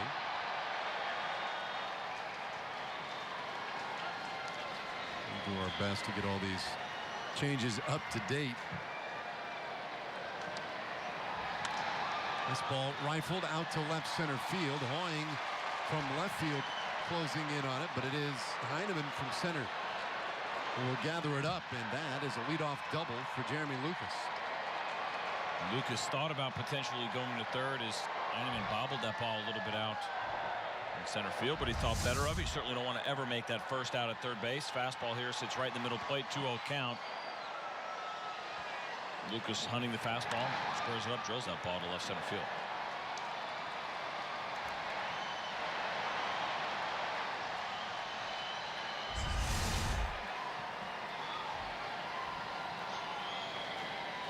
So now back up to the top of the order. Paulino getting his first at bat of the day.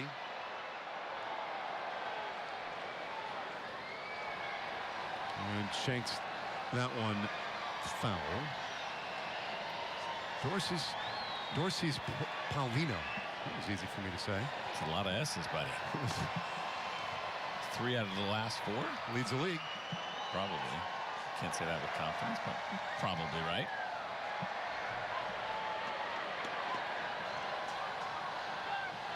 First we've seen of him in this 2-game series this weekend. Couldn't quite hold off that time. There's a pretty steady wave making its way around the Alamo Dome right now. It's a little bit of a point of contention for some baseball fans. Where are you? Like or dislike? No thanks. Really? Yeah. A little surprised. Thought I was on board. I didn't know you didn't like to have fun. Bouncer up the middle, and Paulino has a base hit around third base. Lucas, he'll score, and we've got a tie game.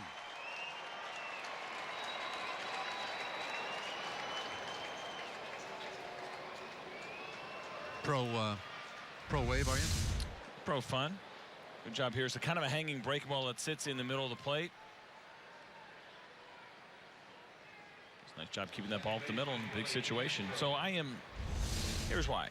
Go ahead. Kind of either I can go neither here nor there. I can go neither here nor there on the wave. Okay. The last major league game I went to last year as a fan with my youngest, 9-year-old, thrilled that the wave was happening and to be a part of it. He was, or you were? He was. Oh, okay. So I said, yeah, why not for the kids? Sure. Let them have some fun. No harm, no foul is the way I kind of look at it. Okay, you know. I mean, obviously, listen, we haven't seen an official attendance. What do you think we're looking at today? 25? Just under 29,000 today. They were, I would say, 23,000 were into it. Yep. Majority rules. Listen, I'm just telling you. You asked me. I'm telling you, it's not my flavor. Yeah, you're a little bit of an elitist. I get it. I don't even know that it has anything to do with that. Little double play. Nicely turned. Marte up there at shortstop says, "The heck with it. I'll do it myself. You guys enjoy the wave." 6-3. So he doesn't need the rest of them to participate. Well, he does a really nice job. You're better off, of course, taking that ball. It's one step, times it perfect, makes a nice throw. That's a big double play in a situation. A couple of runners on here, 2 hits early. A little bit of a rally as the Indians tie it. So nice job by Webster. So now Todd Isaacs.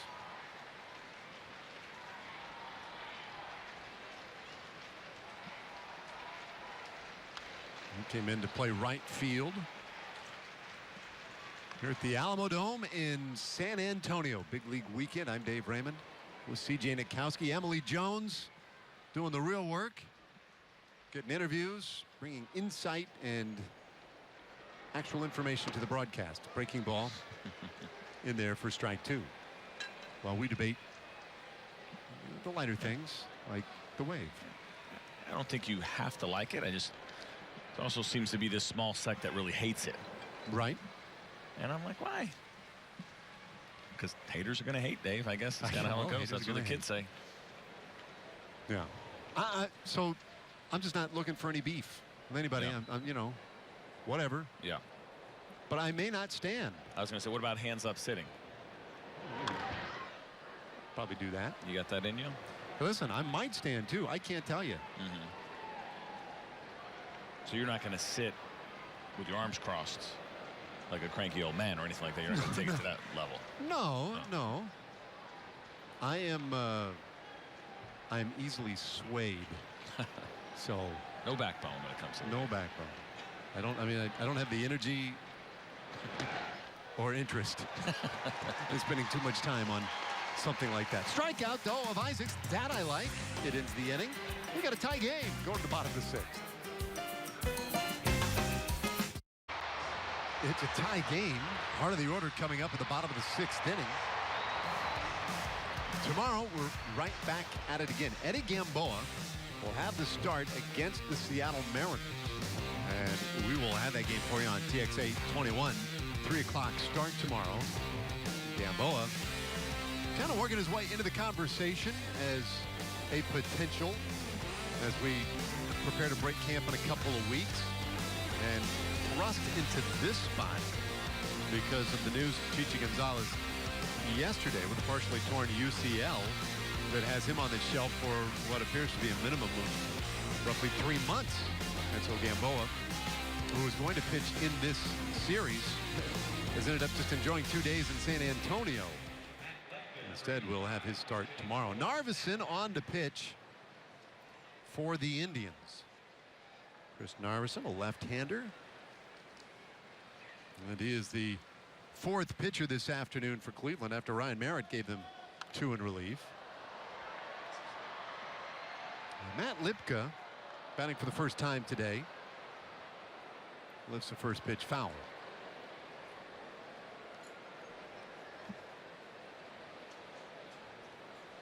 Narveson had some time last year with the Miami Marlins. Each of the last 2 seasons at the big league level. Just pitched in 8 innings over 6 games last year. The year before 15 games, 30 innings.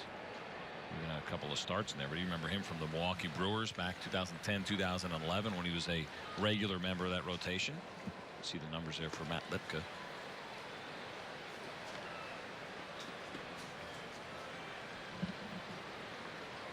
Spent most of the time at the minor league level. See those 20 games pitched. 35 years old. Oh, he'll square the count at 2-2 on Lipka. I think you saw Lipka's eyes get really big on that fastball. Mentioned it, right? We talked about it earlier. Those high fastballs looking pretty good, especially in this ballpark. You're trying to get the ball in the air, especially the opposite field. Got him again. We're chasing. And a strikeout starts the bottom of the 6th inning. Now we're talking about Eddie Gamboa getting the start tomorrow and maybe finding his way into the conversation. Andrew Kashner not going to be ready for opening day. Neither is Tyson Ross. Ross is going to be much deeper than that, probably into May. Griffin, very good yesterday. Dylan G struggled a bit today. Hochschild had a rough outing yesterday. Don't be fooled either. You see those A.J. Griffin numbers in the higher and run. I mean, he is now on a run of 9 straight shutout innings, and he seems to be dialed in and locked in. And I think the Rangers want to see that from him for the rest of spring training. But for me, he's the leading candidate, and we're looking at that as 2 spots that we've mentioned earlier in the broadcast. It may only be 1 spot because if Andrew Kashner only needs a little bit more time, the way that Ranger schedule is set up, very well could be where they only need 4 starters 2 times through the rotation because of the off days. And then if Andrew Kashner is ready, then they'll be able to use him as everybody else is making their 3rd start. It would actually be his 1st. So this will be interesting to see how the Rangers ultimately play it and set this roster. Morgan with a pop-up near first, hit the scoreboard and took an advantageous angle. Well, Narveson ended up trying to catch that ball. It hit the scoreboard. Yeah. Pena, without a doubt. Pena had a beat on it. That should have been a routine fly ball to first base. Now, they play the rules here, if I'm not mistaken, the same way that they play them that they used to do in the old Astrodome. If it's in fair territory, you play it off a speaker, and you see that hit the scoreboard and bounce backwards. Narveson is coming in. Now, here we go over here. But he's like, where is it? Right there. No, I mean, I want my pitcher to catch that ball. We talk about pitchers all the time not being maybe such great athletes. There was an opportunity for Narveson to kind of change the narrative, and unfortunately he contributed to it instead. Well, and Josh Morgan using a little guile to get on base. A lot of people wouldn't think of doing it that way, but that was pretty clever. Used the scoreboard and got himself a base hit. Now here's Steven LaRue. But not 9 consecutive scoreless or shutout innings for. No? How did I miss Because that? he gave it 3 home runs. Oh, yesterday. that's right. They're 9 very good. 9 innings. good. Excuse me. How did I forget? That was only not even 24 hours ago. Well, and it was That's sort right. of like shutout Yes. because they should have been, they would have been likely outs. Yeah. Not even remotely close to being shut out because it was 3 runs. Excuse me for that. But I think it was more, we didn't see walks from him. The quality of the off-speed pitches, the secondary pitches were really good. The fastball command was really good. And I think that's what they take away. And as Emily reported earlier and listening to Anthony Iapoce, the hitting coach of the Rangers, talk about saying, I don't think any of those home runs were homers. We think maybe one of them would have been, but whatever. We'll never really know. The point being is he's been locked in and he's thrown the ball well. And Willie Mopena standing at first base over there looks humongous. He's a big man. Standing next to Lipka. No, we got a pinch runner now. No, that's Josh Morgan. Josh Morgan, excuse me. And Lipka, of course, struck out. We're getting to that time in the scorebook. The 1-2, little bit in. 2 balls, 2 strikes on Steven LaRue, who's walked and bounced into a double play. A 4-4 game. Rangers got 3 runs on a Cesar Puello home run in the 2nd inning. Added a run in the 3rd. They got ahead 4-0, but the Indians have chipped away at it. 2-2 to LaRue, and that could well be 2. The turn, good, and it's a 6-4-3 double play. So we go to the 7th inning this afternoon in San Antonio, still locked up at 4. The Alamo Dome here in San Antonio, Texas, as you see a score of 4-4 here in the top of the 7th inning between the Cleveland Indians and the Texas Rangers. And fans, every weekday morning, Skip Bayless and Shannon Sharp go head-to-head on the day's hottest sports topics. Undisputed with Skip and Shannon weekdays from 8:30 a.m. to 11 a.m. Central, only on FS1. Well, to the 7th inning we go. And the first pitch from Webster, buried near the plate for a ball, and Jose Trevino on to do the catching. Taylor Murphy, his first at bat of the afternoon for the Indians. And it's 1-1. A really good run of that 2-seam fastball from Alan Webster. Strength of his, the opportunity to get those ground balls. That's the pitch you do it with right there. Now Dylan G went 3 1/3. And then McCain got him out of that 4th inning. Webster has handled things since then. We've seen that this weekend. Some good long relief for the Rangers. Yesterday it was Tyler Wagner who went 3 scoreless in relief of A.J. Griffin. 2-2 now the count to Murphy.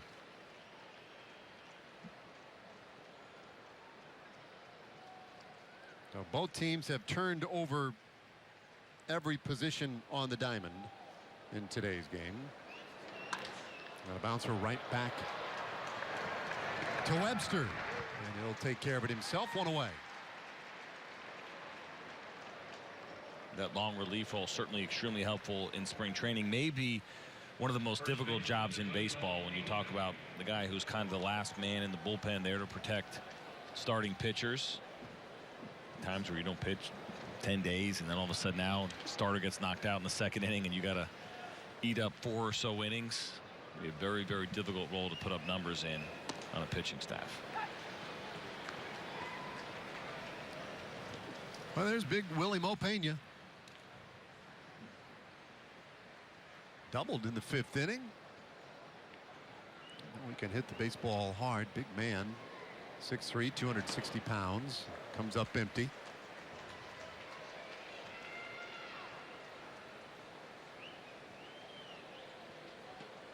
Signed not that long ago. I mean, it was just a month and a half ago that he was signed to a minor league deal by the Indians and brought to camp. Not real clear what the intent is or where they may ultimately think they can use him. I think it's most likely going to be something like depth at the AAA level. Certainly in a position, I got to believe, where he could still put up some numbers if they end up being short or need a DH for some reason. He certainly could fill in a pinch. He goes down looking. 2 away in the 7th inning. A bit of a check swing here. They were trying to go down. That ball ended up finishing over the plate. It was a called strike. I think Alan Webster was actually trying to bury that ball below the zone a little bit, and that's going to be it for him at 43 pitches. Yeah, Webster, 2 2/3 innings, but he is done. Tie game, new pitcher coming on for the Rangers. Seasons to get your season ticket plan today. Well, back to action here in the 7th inning. Bases empty, 2 gone. Brady Dragmeyer is the 4th pitcher of the afternoon for the Rangers. And he gets a ground ball. The 2nd pitch he delivers right on top of it. Mendez, and the inning is over. So they'll stand and stretch in San Antonio. We're on a 4-4 tie.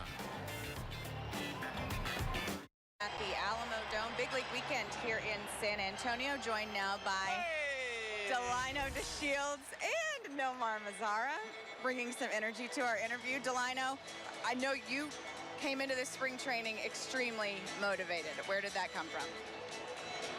Just not being happy with my year last year. You know, knowing what I'm capable of doing on a baseball field on a daily basis, and just not being satisfied. You know, I think I had to take a step back and reset my mind, reset my body, and get that hunger, get that fire back. Seems like you're getting the results here in spring training. Do you feel that way, and what are you trying to get out of these last 2 weeks? I'm just trying to produce. I'm just trying to show these guys that I'm out here and I'm ready to go. You know, I'm trying to give everything 100%, no matter what the outcome. You know, one of the things that, you know, I think is important playing baseball and playing every single day is to not really get caught up on numbers. You know, for me, it's just a feeling. When I'm producing, I know. When I get on base and I'm scoring runs, I know. So, you know, that's all I really care about, because at the end of the day, we put more runs up on the other team, we win ball games. So that's kind of been my focus, and, you know, the numbers will be there, and if not, then okay. But, you know, in my mind, I just want to have that feeling of producing. How much can you or do you draw from 2015? I mean, a little bit. You know, people, you know, Rangers Nation, that's all they know me of is 2015 and last year. So, you know, 2015 was a good year for me, but I know I could do better. And I think coming in last year, I was just trying to do too much because I knew what I was able to do, and it hurt me. So now it's just kind of combining the two and finding a happy medium and going out there and just being Lino. How much did you rely on Pops during this time? Oh, I mean, that's my guy, you know. He's always been in my corner. He knows me better than anybody. You know, we spend a lot of time talking on the phone. You know, luckily he's out in Arizona with me, so, you know, we link up every now and then. But, yeah, my dad, he's been a great help. And there's a lot of guys within the organization, too, that helped me along the way, along this, during the offseason. And, you know, credit to those guys. And yeah. Who are some of those guys that you lean on? What do you mean? As far as, you know, guys, you talked about guys being there for you on this team. Who do you lean on when you're looking for some guidance or you're looking to work your way out of something? Well, I mean, really, it's me. Right. You know, at the end of the day, I know who I am. You know, I had to do a little soul searching. When there were some guys that helped me get to that point where I started to really. I think that's a home run. Yeah, but to really focus on me and get back to my old ways. And you know, I spent a lot of work with Jose, our strength coach, and Josiah. He's our peak performance guy. You know, so those guys, they help push me get back to that mental spot, that physical position where I can come out here and compete on a daily basis and do what I do. Delino, we appreciate the time. Glad to see you back. We'll let you go give some high fives down there. All right, thanks, Em. Home run! You're late, Dave. Yeah, well, I was working on my home run call. See, I'm thinking for in-game, I'd love to see the player take it over. right at that point, just go ahead and break into play-by-play. Show it off a little bit. We caught them both a little by surprise. 3-2 pitch, by the way, that was knocked out by Heineman. Now a little bobble opens up an opportunity, but it didn't work out. Luis Marte retired 6-3. Take another look. And here it was, 3-2 pitch. And we get to go opposite field, and we get to play the Alamo Dome game. Was it a homer? Well, it was here. Is it a big league homer? It's so hard to tell. That ball's up there, what, 12, 15 rows? I'd say 272 down the line. That ball's, I don't have StatCast built in the brain necessarily. I'm going to go 325, 330. What do you think? Does that sound fair? Yeah, I think it is. So there are Yankee Stadium, yes. Right, there are a couple of ballparks where that is. Boston, no. Boston, no. Texas is the big question. That's the one. Atmosphere a little different. That's a maybe. But I think, like in Houston, I think that's gone. So yeah, let's give some credit where credit's due. Mostly a big league homer. Today, enough. That's right. And a 5-4 Rangers lead.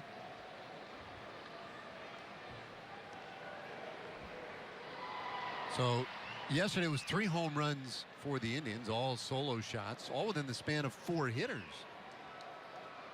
And then today, 2 home runs for the Rangers, a 3-run blast earlier, and then that solo shot there a moment ago by Heineman.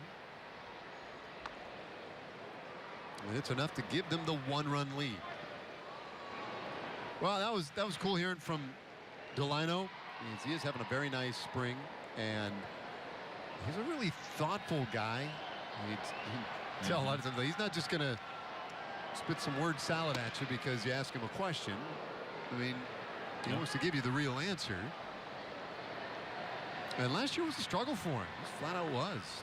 And I'm always interested in his thoughts because he obviously was very committed to a bit of a reinvention this last offseason. Not playable. Well, I think it's important. And even when Emily asked him, what do you take away from 2015? What do you take away from 2016? If you're playing baseball or anything that you're doing in life, there are lessons to be learned through adversity, and you find a little bit out about yourself, how you handle those situations, and learning real quickly, whether it was what his offseason was between 15 and 16, how that had to change, and maybe the mental approach during the 2016 season, everything that came along with the struggles. You analyze all of it, the good and the bad. And Delano DeShields, he has come to camp this year in a much better position, and certainly seems highly motivated to make sure he doesn't repeat what happened in 2016. Luis Mendez with a sharp single through the left side of the infield.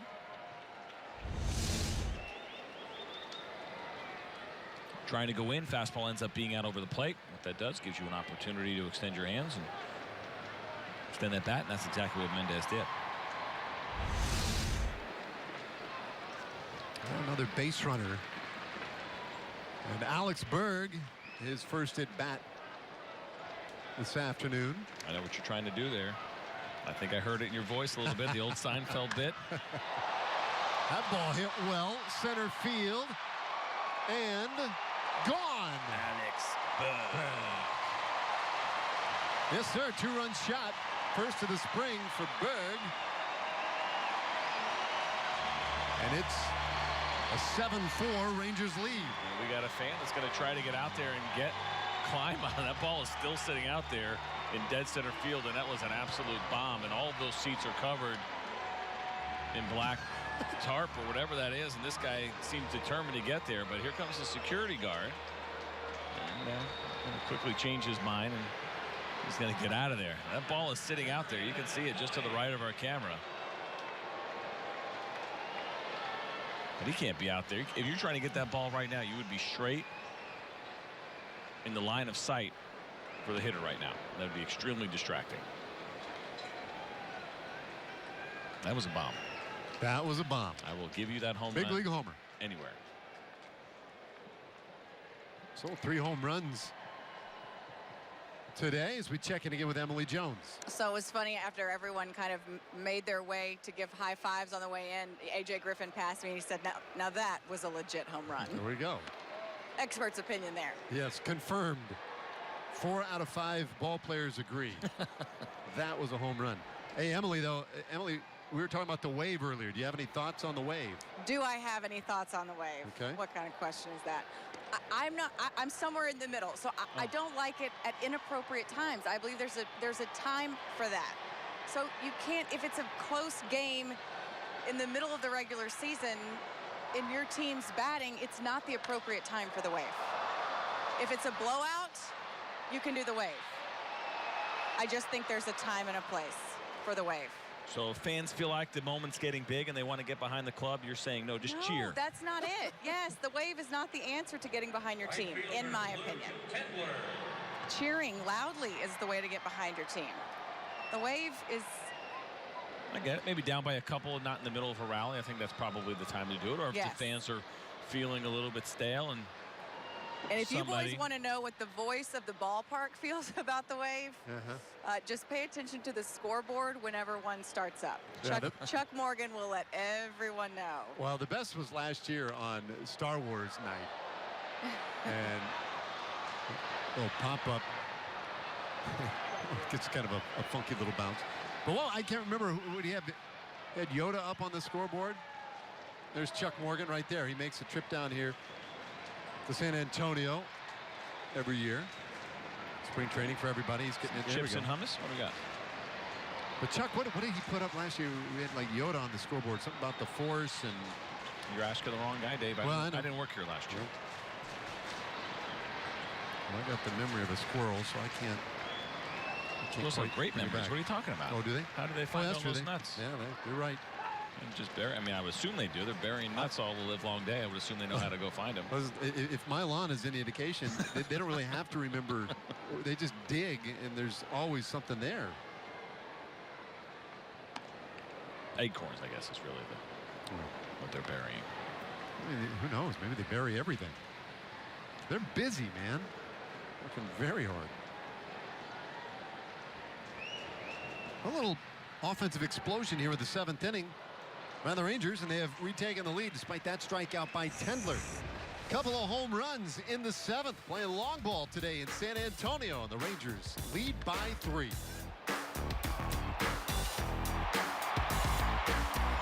Front, trying to earn a split in this series, and Sunday on Fox, the Monster Energy NASCAR Cup Series goes west to Phoenix. This desert track has been Kevin Harvick's playground, but there's a field of elites looking to claim the checkered flag. Monster Energy NASCAR Cup Series racing at Phoenix, presented by Polaris Ranger, Sunday at 2 o'clock Central on Fox. Okay, 8th inning.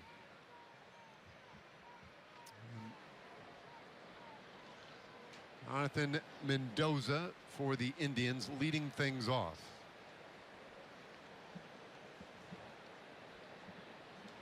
Dragmeyer came on and got the final out last inning on that very same play. A little 4-3 put out. So some easy work for Luis Mendez at second base. Dragmeyer has used, I think, got him for 3 pitches to get 2 outs.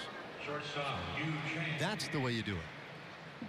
Cruising along, and now he's in a great position here as he came in this tie game and now trying to keep the Rangers ahead here with this 3-run lead that they have in the 8th inning.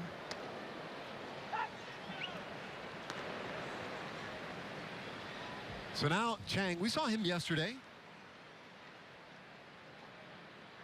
Good season in the minor leagues last year. Got a little pop in that bat. In a hole here, though. 0-2 the count. Chang came in 2 innings ago to play shortstop. Some devastation around the NCAA today in the Kowski house. Gracious. Many houses around us. Got a text from my wife. My 9-year-old is devastated. Villanova going down to Wisconsin, losing by 3.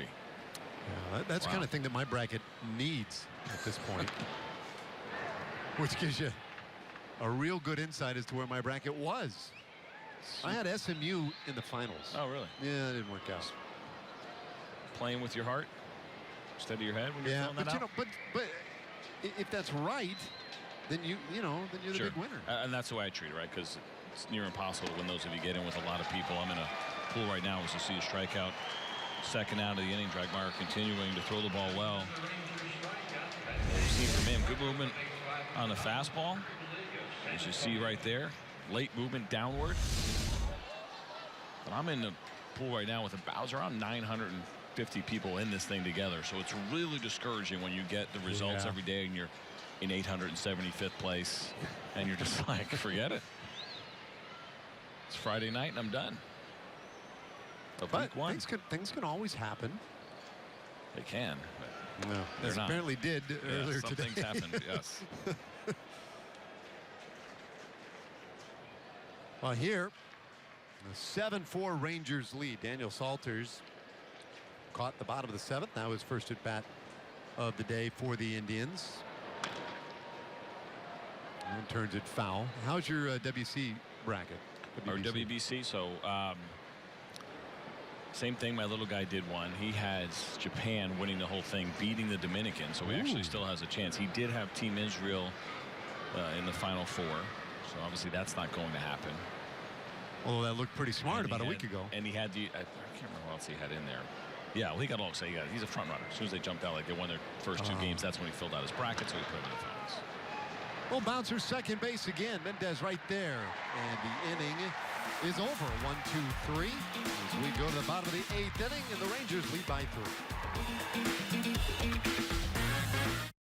As we go to the bottom of the 8th inning, it was a tie game going into the 7th. And that brings us to our game summary. That's what the bats came out. Literally. Oh my gosh. Yeah, that's just disgusting. You're a good man. And then here we go. Heineman finds the seats. And then Alex Bird, center field, and that was a legit bomb. 2-run blast, highlighting the 3-run 7th inning and the difference in this afternoon's game. Rally bat. Rally bat. They have to take a couple of road trips this year. Well, a little bit ago we were looking at perhaps the rally cookie. Yes.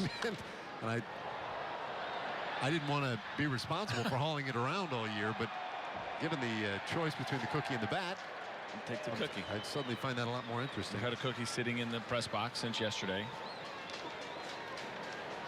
Would need it, but instead of the rally plantain like Team Dominican made so famous a few years ago, the WBC rally cookie. And that probably gets eaten before we get to our next destination. Chuck Mormon with his first at bat of the day.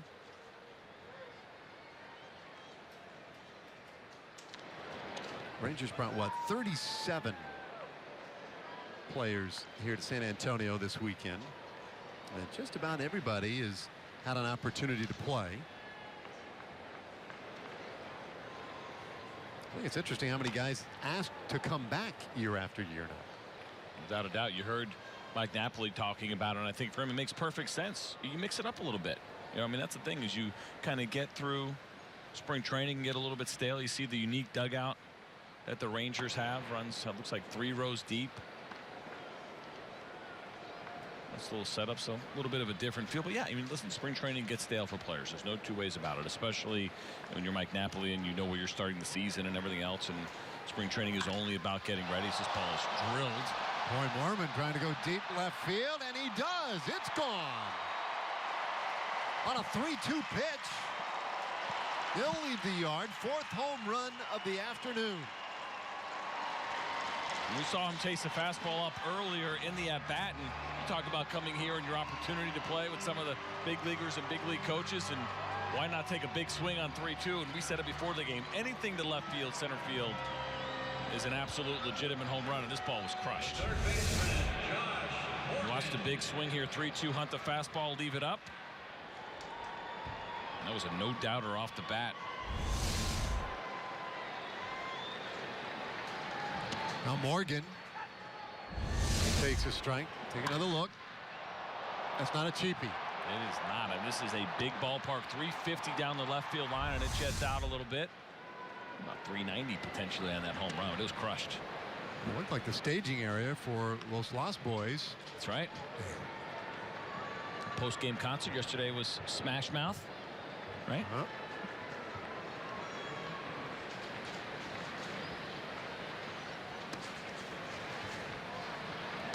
1 and 2 to Morgan.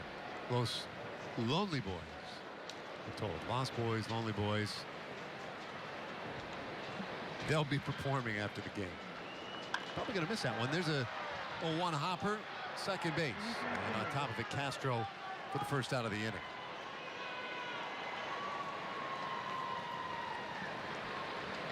So Texas Rangers spring training baseball is always live with the MLB.com at-bat mobile app. Stay connected all spring with radio broadcasts, video highlights, stats, news, and a whole lot more. Download MLB.com at-bat today. It's your #1 app for live baseball. How about how long that girl's hair is? That's big league with her phone. Wow.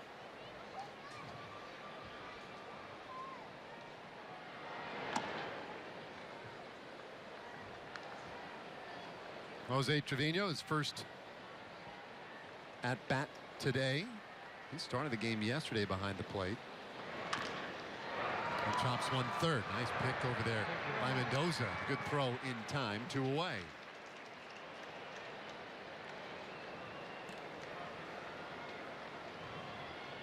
Center fielder. Pretty nifty swipe at that short hop by Mendoza. And now Heineman, he's the man who broke the tie in the 7th inning with that home run into right field. So a lot more scoring today, a lot more base runners in this game today. 8-4 Rangers. Cleveland, though, Cleveland has out-hit the Rangers today. They've stranded some runners, and a lot of them at second and third base. 1-1 the count. Yeah, 9 hits for the Indians, 8 for the Rangers.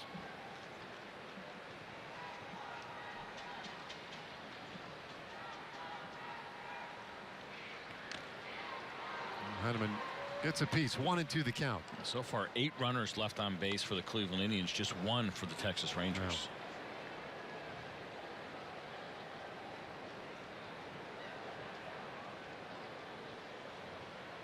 Rangers 2 for 3 with runners in scoring position. The Indians just 2 for 8. 2 and 2 the count now on Heineman. That's a conversation I think you and I will have quite often throughout the season, but we keep track of that number of runners in scoring position. And it's kind of a battle right now in baseball. Is it just luck? Are there guys that are built for it that are good in those situations? I believe there are. Some guys just, not that they get better, they don't get tight, especially late in the game in big spots. And I do think there is some skill to be had and be shown off in a situation where we have runners at second or third, an opportunity to drive runs in. Probably maybe a little bit of a parallel to the notion. There are people who like to argue that 3 outs are 3 outs, right? That the closer concept is outdated. And then there are plenty of guys who tell you, like, yeah, well, you go try and get those final 3 outs. Pay off, and Heineman lifts it down that right field line, but not playable. I'll tell you this, and I've had that conversation a lot of times, and I can think of a lot of guys that I played with in my career that were better setup men that couldn't close or didn't like it. Doug Broquet was one of those guys who was a great setup man, was not as comfortable closing. I remember we were in Detroit, and then Arthur Rhodes was a great setup man over my career during the 90s, struggled when he had to close. And then there's great closers who struggle when it's not a safe situation. How many times do we see a closer come in a non-safe situation? So there absolutely is something to it. Bouncer left side of the infield, scooped up again by Mendoza, and that will end the inning. Rangers add to the lead. Big time home run by Mormon. It's an 8-4 game.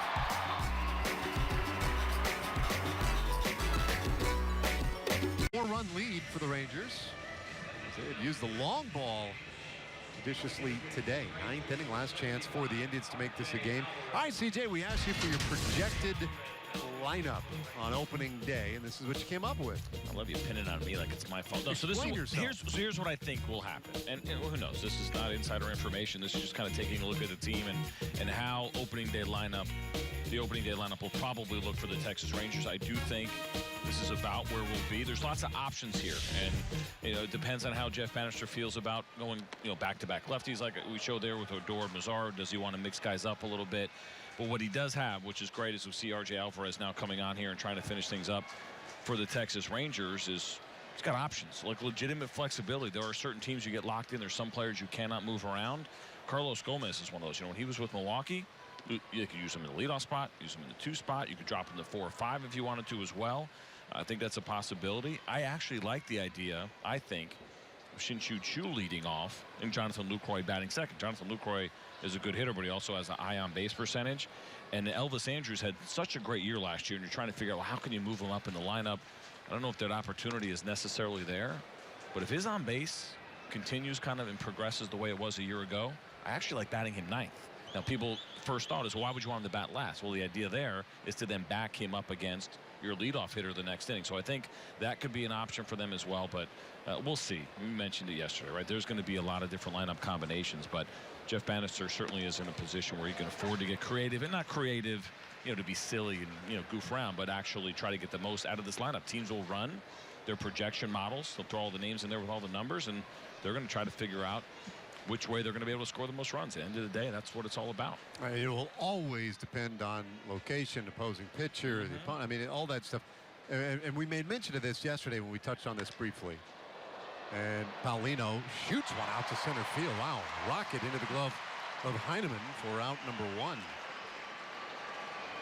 But we mentioned this yesterday that you know you come up with your projected lineup, great, but you're going to have many variations of that. Mike Dressman, our producer, last night went ahead and did the research.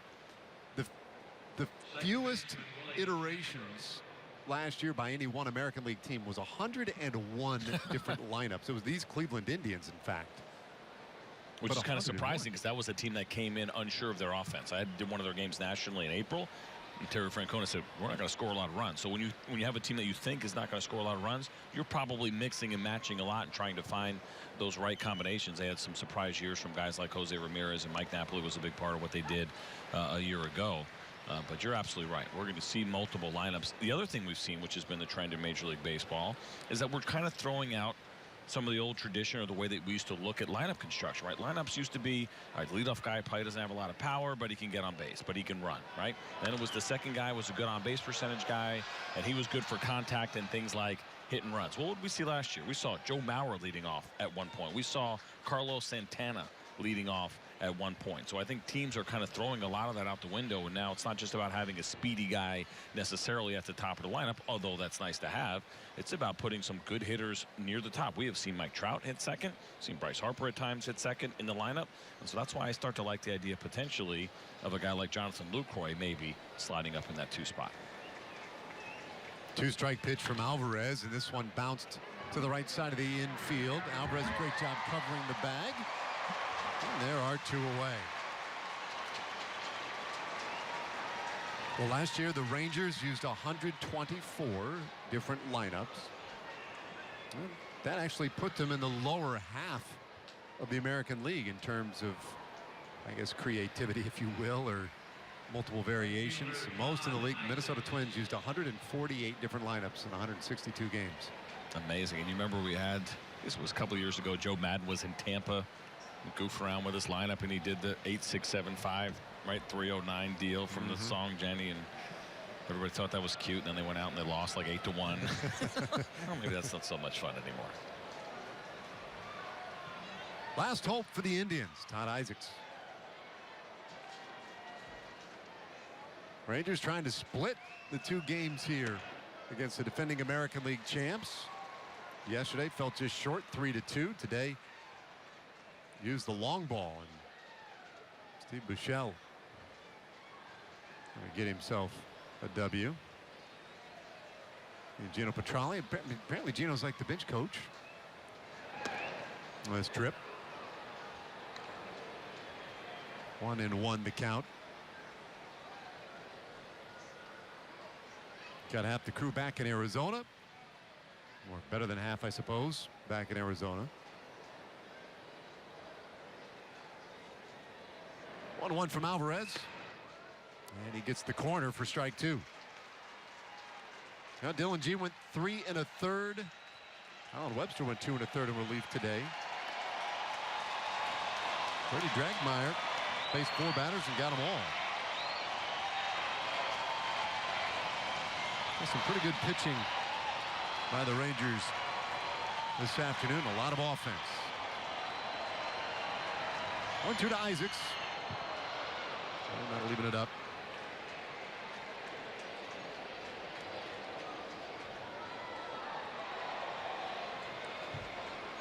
Tomorrow back in Surprise against the Mariners. It'll be a 3 o'clock start Central Time. Back on TXA 21.